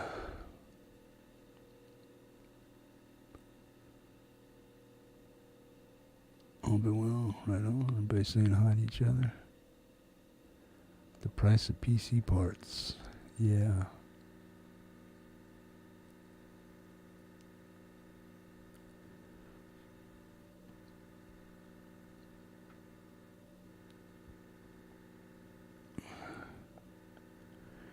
Yeah, Carpe Diem, right? Season A. Yeah, but I'm gonna clean this mess up, and I'm gonna get my stuff highly organized over here, and my desk is just gonna be used for PC equipment. So any of these cups and stuff you see over here, I may build a couple little invisible racks up here and put them up there.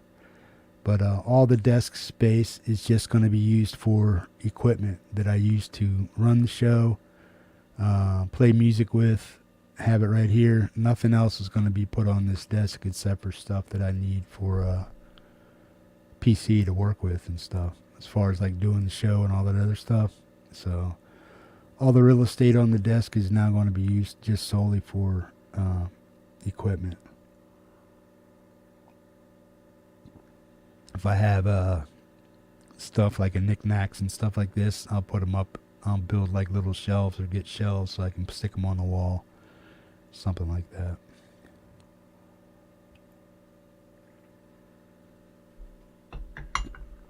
But now that this is out of the box, hooked up, I know it has power. I'm basically going to unhook this monitor, get it out of there. I may see if I can run this monitor at the same time I'm running this monitor and get the aspect ratio the same, so I can have two monitors. And if I can, I'll take this one, I'll stick it back here, and while I'm doing my show, I can have some type of like a really trippy, you know, crystal formations or whatever they call them, running in the background, something really trippy on that monitor, and then have the show running up front here where I'm at now. Because my desk ends like right about over here, and that's where this U-shaped desk fits, because you can see the end of it right here. Then there's a little two-door file cabinet right here that the PC's sitting on, this one right here. That I'll probably move over into this corner and use that to put the monitor on, because it's the same height as the desk. Which means if I have to bridge a small little gap to get two screens on there, I can do that and just have like a little wraparound thing going right here with two monitors, and then stick a smaller one or a bigger one back in here to do something like that, so I can have basically a wall of monitors here. But you guys know my place is pretty small, so space is limited, so that's why I got to get rid of all the junk on the desk and move it out and keep it off and just use it for, you know, doing my show and stuff like that, and recording and music and stuff. I just need to keep it clean and keep all the stuff off of it. So I'll probably get another table that I can use, that I can set over here in this little corner over here, which I have one there now, but something that I can I might even just get like I have like a little TV tray, kind of wooden TV tray thing I can set over here and keep stuff on it and out of the way, so I can still get up and move if I have to, but just set it over here, put my coffee over here, but instead of having it right here on the keyboard. Because I have like a glass top, this is movable. See, I can move this, which is cool. I can move this in any direction I want to. I can move it to face that way, or any way I want, anywhere I want to sit. But this is the best camera angle to get the tapestries and stuff and guitars in the background. So this is facing the wall, but if I wanted to have my stuff facing out, you'd be able to see my kitchen and my bathroom door, my refrigerator, and all that stuff back in here. And that's not very attractive to look at for a show and stuff, so I run things this way. I could put a green screen up back here just to make things work that way. But then I have that to deal with, so I think I'll keep it the way it is right now, and then just figure out if I want to get another monitor or not to have a two-monitor system going on, so I can do certain things on this screen and then main things on this screen. It's just a lot of real estate space over here on my in my area over here. Les, take care, man. Rock on, bro. Yeah, right? Yeah, this thing does have some pretty good thermals. It can get up to 72 degrees in there, Fahrenheit. But I doubt if I'll ever get it running that hot unless I'm doing some major online gaming. But yeah, it is a beast. The GPU, when it's running full tilt, takes 450 watts just to keep it on. So it can pull up to, I think it pulls up to 550 during game time. So yeah, it's 1,000 watt power supply in there. So yeah. If I had,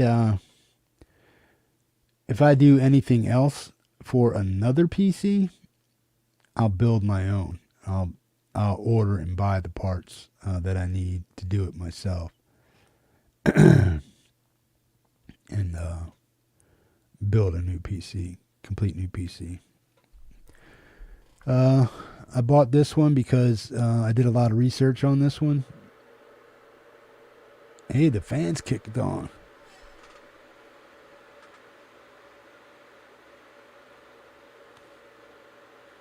Jeez. Can you hear them fans, man?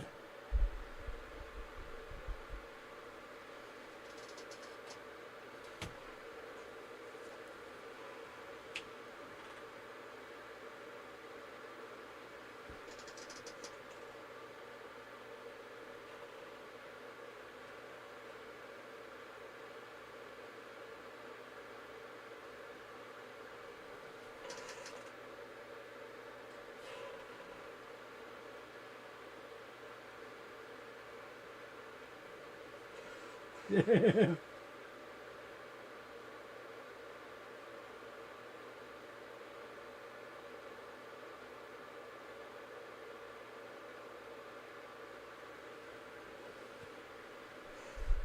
Do you hear those fans, man?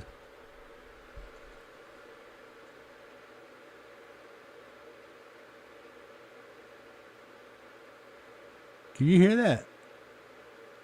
I hope not.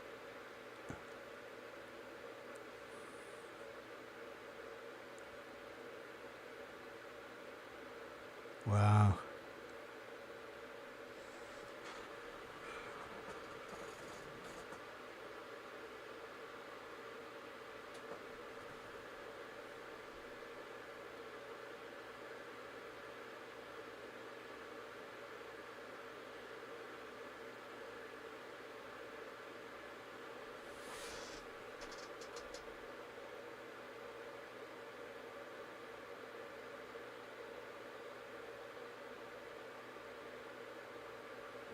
Wow. That thing makes some noise, man. Does it sound loud and annoying or what?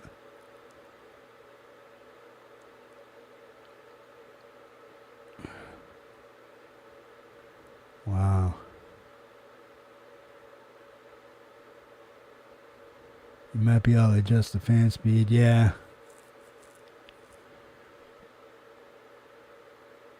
Yeah, I think you can adjust. You can adjust the fan speed, and you can also control the temperature that they come on at also. So yeah. But just sitting here at idle, I don't know why it's even coming on.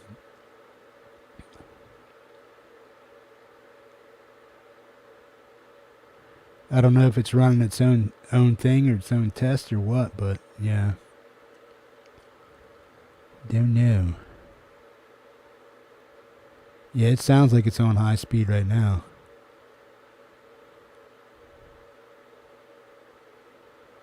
Yeah. Not so annoying, but present. Yeah. Well, what I can do, if I have to, I'll put it up, if I have to, I can put it down here in my desk, right? Which would help keep it a little cooler, but then, you'd lose the aesthetics of having the RGB stuff up here. I'm not really worried about that. But I was going to set it like right here so you could see all the bells and whistles when they're going off. But if the fans are going to pop on, during the show. That's what I'm worried about. So I may have to set this thing somewhere over there and buffer the sound with maybe like a blanket or something like that, or actually put it inside. There's a room down here underneath this in this desk that I can put it inside there and then run everything, you know, up around if I have to. I just have to get longer cable boards and stuff. Display port cables, 15 footers or something like that, so I can run them over here and then keep that inside the thing. See, I don't mind drilling some holes in my desk at key spots so that it could pull air in and push air out. I don't mind doing that, and I'm not so big on having the flashy RGB machine up here, you know, showing off or whatever for everybody. I don't care about that. The only thing I care about is that it works if I want it to. If I want to show it off, I can show it off. But if I want to keep it quiet and keep it up underneath my desk and out of the way, where it's not making a bunch of noise, I would rather have that than all the other stuff. And I can set the PC, I can set it way over there across the room so I don't have to hear jack. You know what I mean?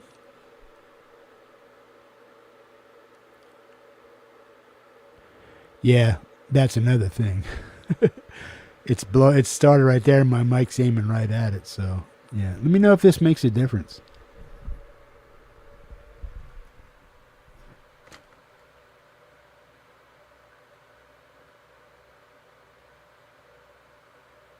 Did that make a difference?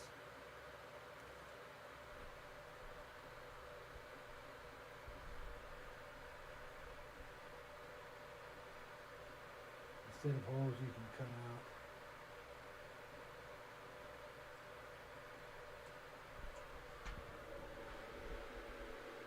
out. Okay, now this is full on. Now listen, all right?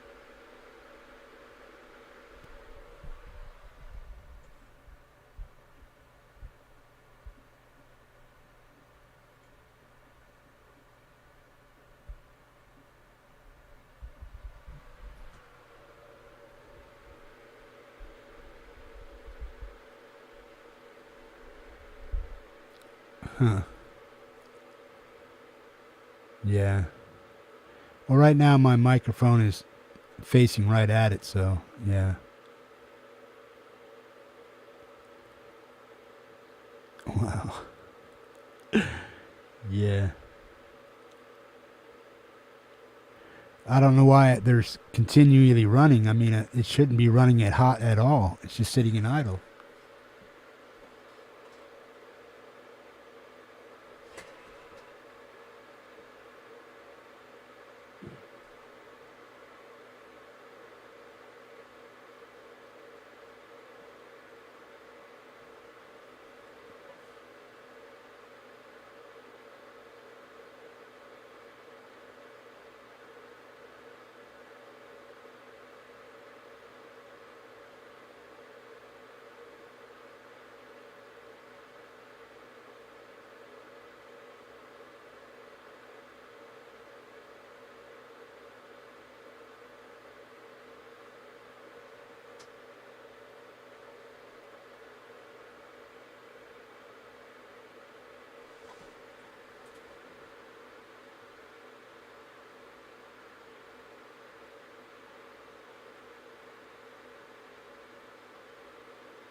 Yeah. I almost saw it on my mics, but I've enough of you guys shows to know using a directional mic. We'll cut the noise. Yeah, that's what this is, bro. If I was using a big booming room mic, a cardioid mic or whatever they're called, you'd hear this thing fucking screaming, man. This thing is definitely, it's definitely damping the noise, believe me.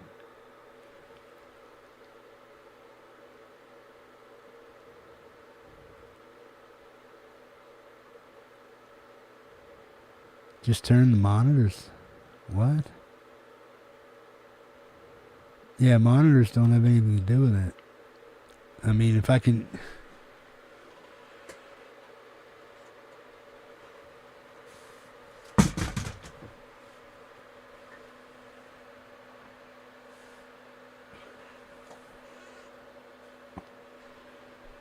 Yeah, the monitor has nothing to do with the sound. I don't know what you mean by that.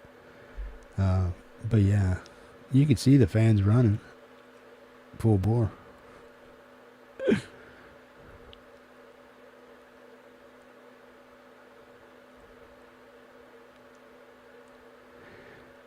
Yeah, right on.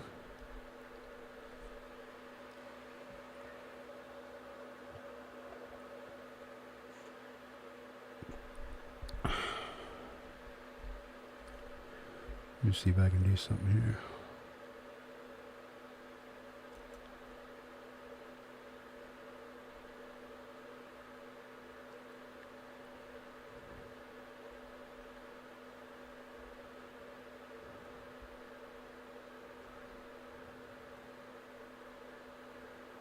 Not running right. Where'd it go? Oh, there it is.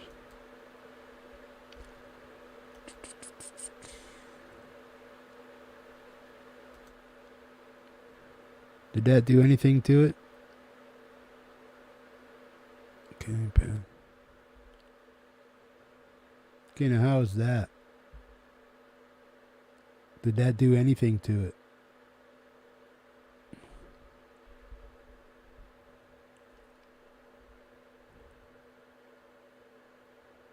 Okay. Well, what I did is, you can still hear me, right?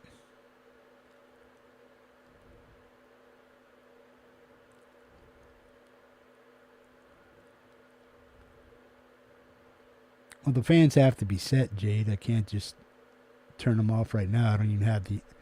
They're just on to cool it down at the moment, but I have to adjust the fans to do what I want them to do when I want them to do it. So, yeah, nothing's set up yet.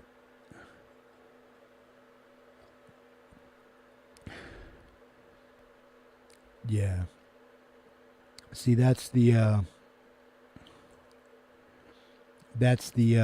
I've turned the pad on. Basically, instead of having open air mic on like I normally do, in my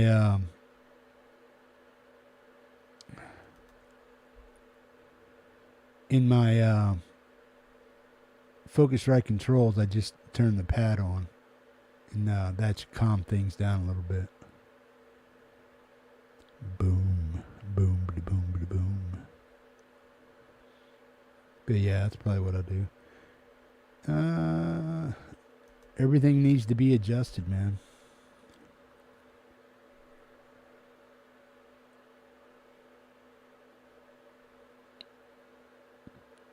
Yeah. I also have my mic turned up a little bit. That should make it a little better.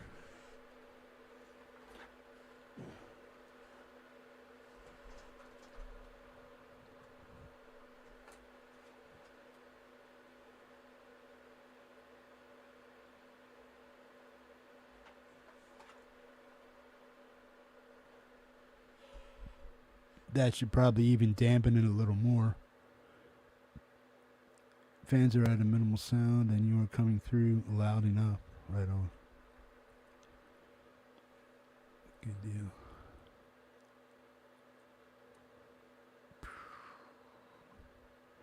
Does that sound better? I mean, can you still hear me, but the fan noise is minimal now?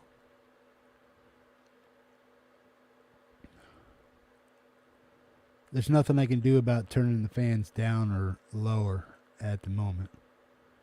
Right now, they sound like they're running at max. And if they are running at max, they should have already cooled down the GPU and CPU.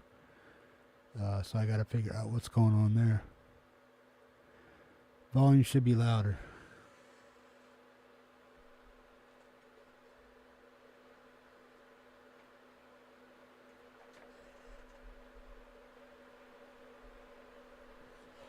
If I turn it up too much more, then you'll also hear the fans more. So I can turn it up to there. That'll give me more volume in my voice, but it may also turn up the fan noise. So, yeah.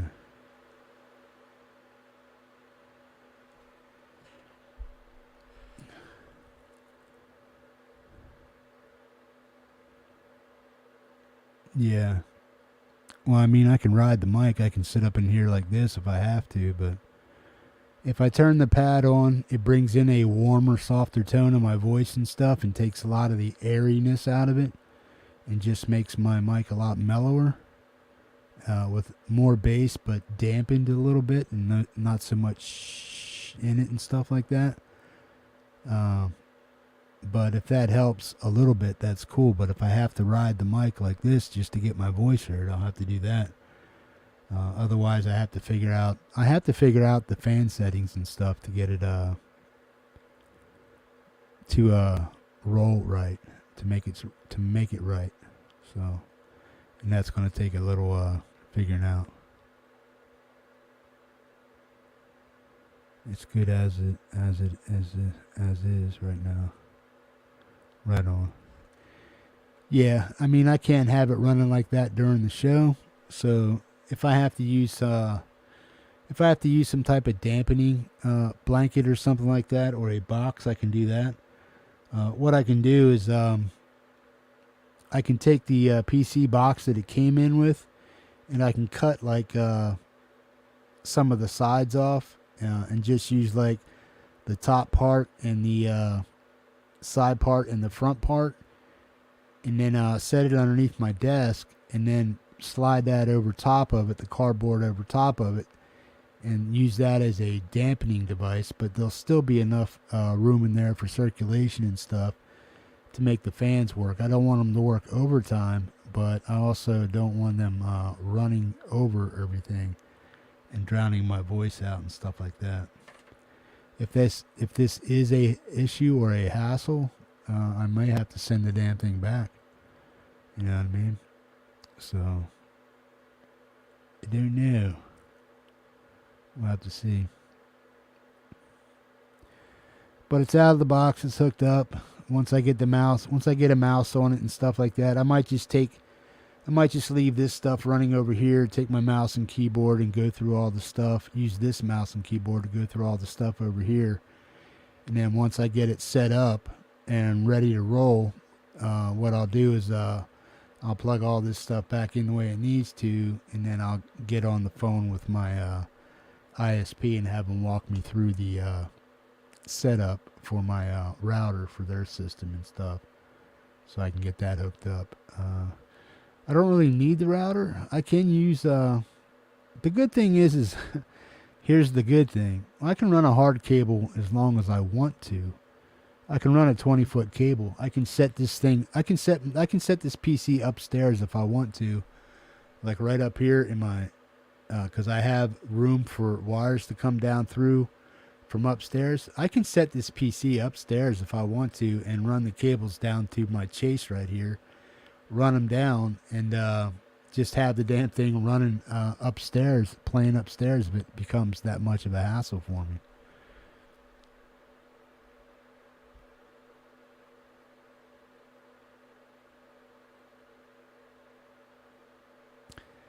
Yeah, I just used it for Corsair, or not for Corsair, but for it's in my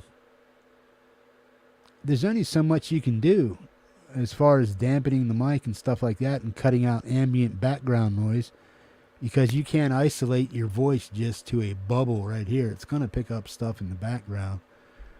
So unless I get like right up on top of the mic, maybe put a noise filter in the front, something like that, that's about the only way I can block out ambient background noise. You know what I mean? So yeah.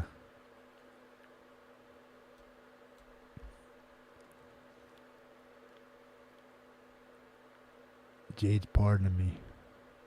What are you pardoning me for? Is it pardon? Yeah, but it should be shutting up. That's what I got to figure out what's going on. You can see all the RGB in there. I'm not sure if this GPU has RGB. It was supposed to, but I don't know if it does. I don't know if I have to program it in there. And also I have to, I have IQ software for this stuff that's basically through Elgato that I can control the RGB through it and set it up that way and make it do all kinds of crazy stupid stuff if I want to, instead of just one solid color. So I got to figure all that shit out too, man. So that's just sitting down figuring it out and getting the monitor set up so I can get it online. And then hooking it all up. I want to get it hooked up and situated and up and running and online. And then if the noise becomes unbearable to the point where I just can't have it for the show, I'll figure out a way to isolate the PC, move it upstairs, get it out of the way, and just power it on and off, through the monitor and stuff like that. But yeah, I just come down here on the monitor and just put it to sleep at night, and then when I wake up, bring it back to life. Something like that. Yeah, but I don't know why they're still running. It should have cooled down that GPU by now. That's why I'm saying when them fans kick on, they shouldn't be running at full bore like that for that long. They should shut down once it cools off.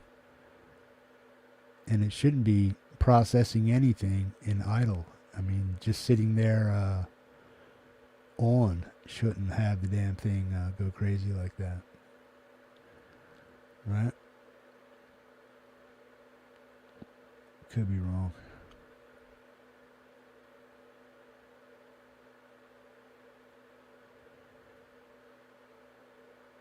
Could be the fans from the water cooler. No, I got every fan on. The GPU fans.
There we go.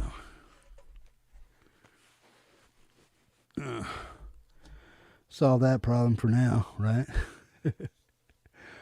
Woo! Does my voice sound better in pad or no? Let me see here. I'm going to take it off pad, I'm going to speak for a second or so. Blah, blah, blah, blah, blah, blah, blah, blah, blah, blah, blah. Blah, blah, blah, blah, blah. This is pad on. It still has pad on. I'm going to take pad off now. This is pad off. Does it work better with pad off? I know you can probably hear me better and I sound more like a radio broadcaster that way. But I'm going to turn pad on right now. Okay, that's pad on right now. So everything should have came down like maybe 5 to 10 decibels and mellowed it out to the point where it makes me sound like more natural, I guess, if you want to look at it that way.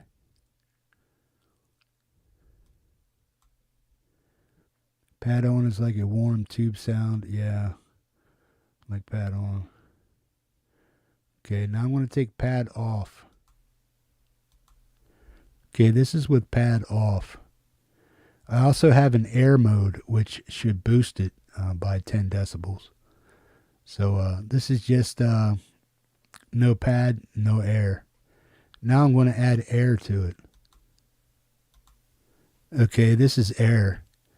This dramatically boosts my voice. So yeah, boom to the boom. Right on, right on, right on. Yeah, this is with air on right here. This is with air off. This is normal. This is with pad on. This is pad on. This is just the mic.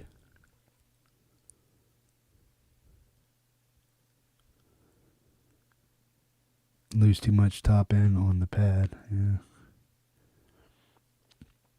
Yeah, this is just regular open air mic. This is just the microphone settings, just plugged in, nothing on it, and it's a line out. And everything's being ran through my mixer, basically. I can't do this on my mixer as far as adjusting that, but I can turn the volumes up and down on my mixer to adjust the mic volume. But the only thing I can do in my software for my Focusrite is turn air on, air off, pad on, pad off, or leave them both off. And then this is running through my, this right now is running through my board. See, that should have added a lot more, I don't know, distortion. Because that's maxed out right now. And if I turn the volume up here on my line 1, that should, yeah, now that should be drastically louder. So this is my mic volume on the main controller at the bottom turned all the way up, and the gain volume at the top is about 1 o'clock. Now I'm back to basically normal settings. I'm set at my optimal settings, and my gain on my line 1 is set about 1 o'clock, quarter after 1, something like that. And then my master volume is set at optimal. Yeah. And my line 5 and 6 is what I use for my MX5 head rush, and that controls the master volume on that, so I can plug and play my guitar in there. And then the stereo in and out on the upper right hand corner is what I have that coming out of my front end of my Focusrite into line into the stereo in and out lines.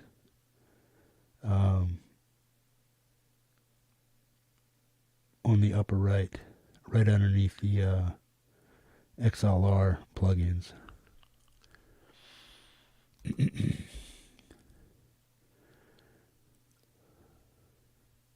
Come on, close down.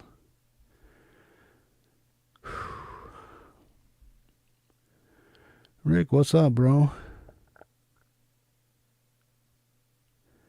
Yep, they pulled out another late win. Right on. How you doing, man? Thanks, Cold Acre. Yeah, I'll get it up and running and working correctly, man. Somehow, some way. If it's just going to sound like a battleship every time it starts up, I may have to figure something out. But yeah, if it's going to make that much noise while it's gaming and stuff, I don't care about how it looks. You know, if you guys can see all the bells and whistles RGB shit going on, I'll put it upstairs and run all the cables and power from upstairs down to here, man. And then just do it that way. And I can just turn it on and off by the monitor, you know what I mean? Just have it go to sleep upstairs. And then when I come up and wake up in the morning, I can just wake it up by hitting the start button. Whew.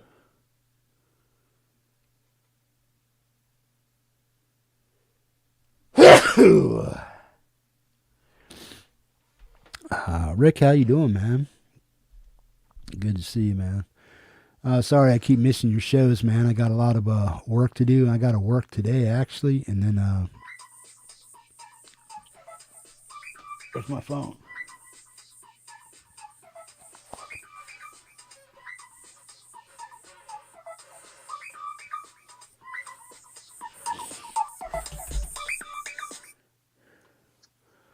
Yo. You hear me? Hello? Yeah, man. What's up? I'm just online hooking up my new PC. Oh, yeah, I saw that. You did? Right on. What are you doing? Getting off work or what? Just getting off work. Cool. Yeah, I got it hooked up, but I got to go through all the paces of getting it online and all that other stuff and getting all the other shit hooked up inside it, so it works out. Monitor or? Yeah, it's new everything. New PC, new monitor. I'll have to send me some pics. Yeah. Well, just check out the video, bro. You know what I mean? You want to give me a call back when you're done then? Yeah, you still going to be up for a while? Yeah, I'll be up for a little bit. Yeah. Oh, how soon are you getting home? About 15, 20 minutes. Okay. Yeah, I don't know if I'll still be online by then, but I don't want to make this too long of a video. But I'll probably be moving a bunch of this stuff around tonight and then trying to figure out where I want to hook everything else up at. So, yeah. Just got to figure it out. Yeah, just give me a call when you're done. All right, man. All right. Drive safe, man. Yep. Later. Talk to you later. Later. Right on. That's my boy. Right on. Off to work, man. Kid, take care, bro. Rock on. Yeah. Yeah, Rick, if I'm awake, I want to try to stay awake all night. I'm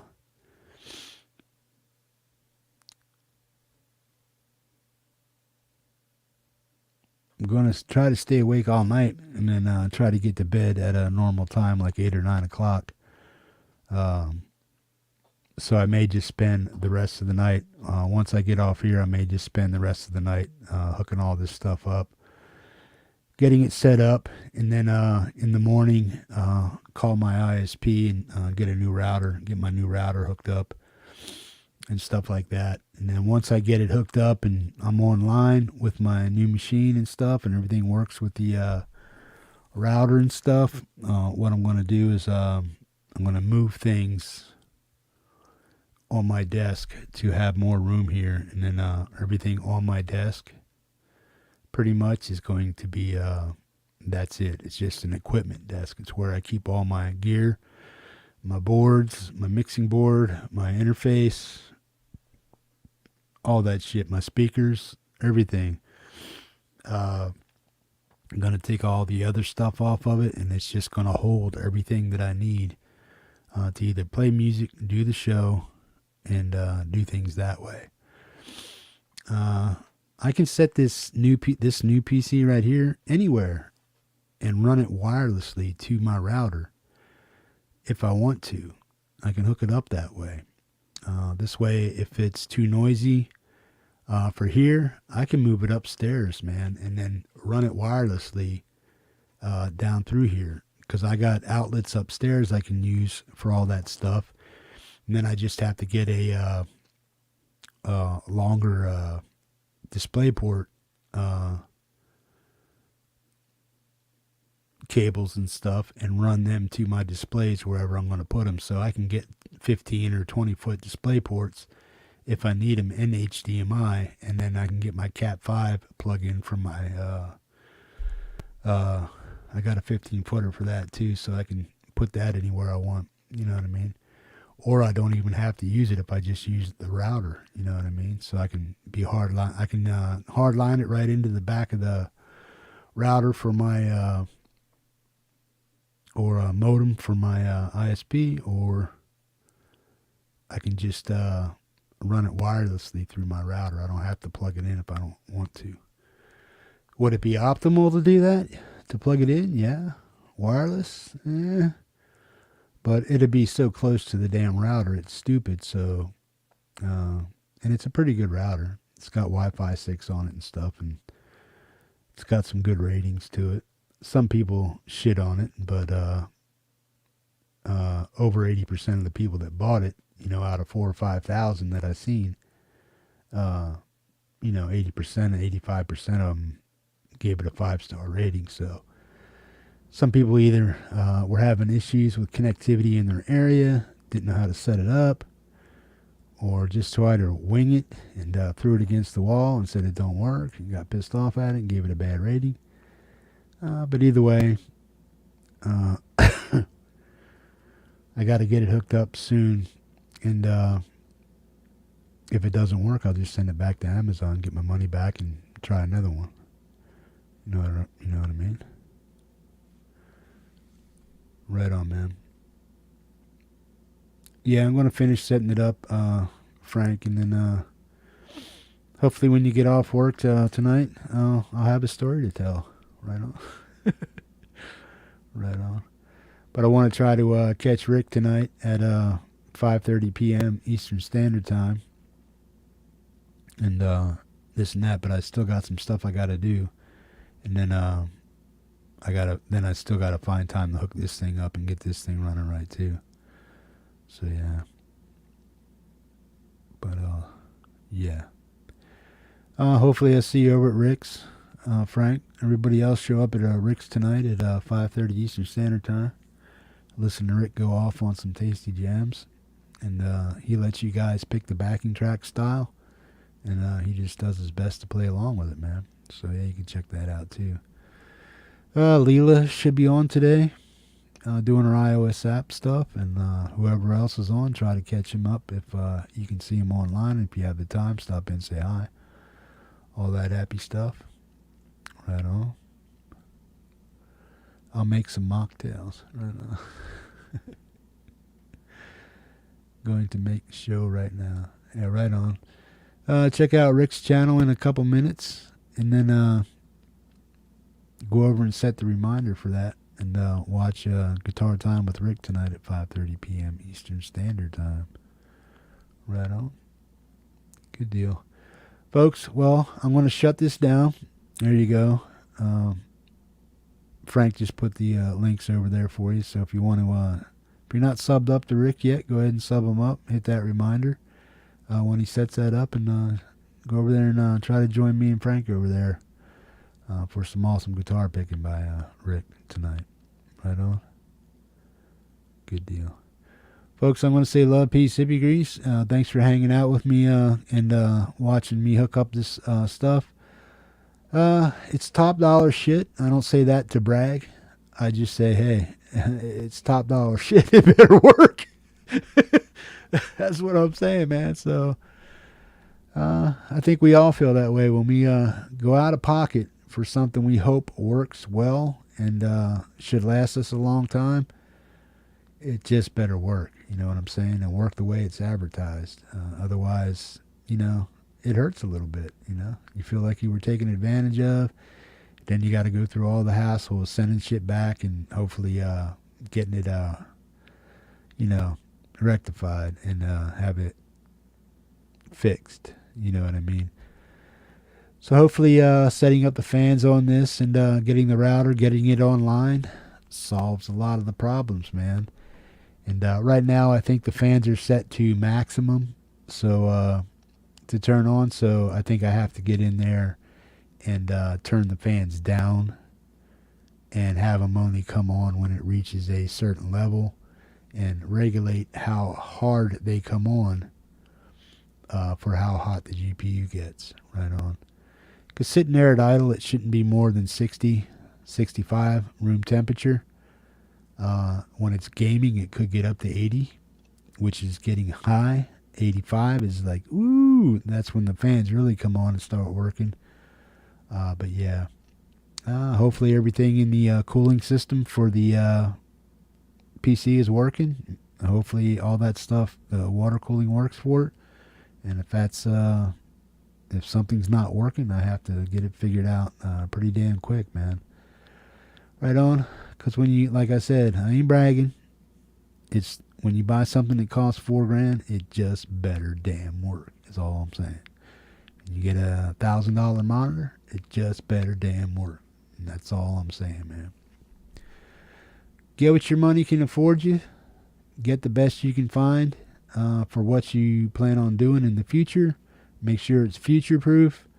Make sure if you're a gamer, you're up to snuff with your competitors, because if you're not, you're just going to get stomped on in major MMO games anyway, man. You're just going to get clobbered, you know, unless you're a camper and snipe people from long distance. But that's not fun, man. I like to get into the heat of the battle and get up and close and knife people and teabag them and all that other stuff. So, right on. But yeah, man. Hippie's gonna get out of here. I appreciate you guys hanging out and watching me go through all the goofery of setting this stuff up, man. You guys have a good day if you're going to work. Be cool, be kind, treat each other with kindness and respect. Don't take no shit from people and shit like that, man. You don't have to do that either, man. But you don't have to give it out and start some shit either, man. But always take care of yourself, man. Don't let people step on you, man. It ain't worth it. Right on? Have a set. Cool beans. Be cool, man. Semtech, good stuff. Pendar, right on. Rick Romanelli, see you around 5:30 tonight, man. Frank Terzo, you take care. Have a good day at work. Kid Kane, rock on. Coldacre, good stuff. Jade, take care, man. Boom to the boom. If I missed anybody, Les Nagy, all those folks that were on here earlier, man. Take care, man. Rock on, people. Peace.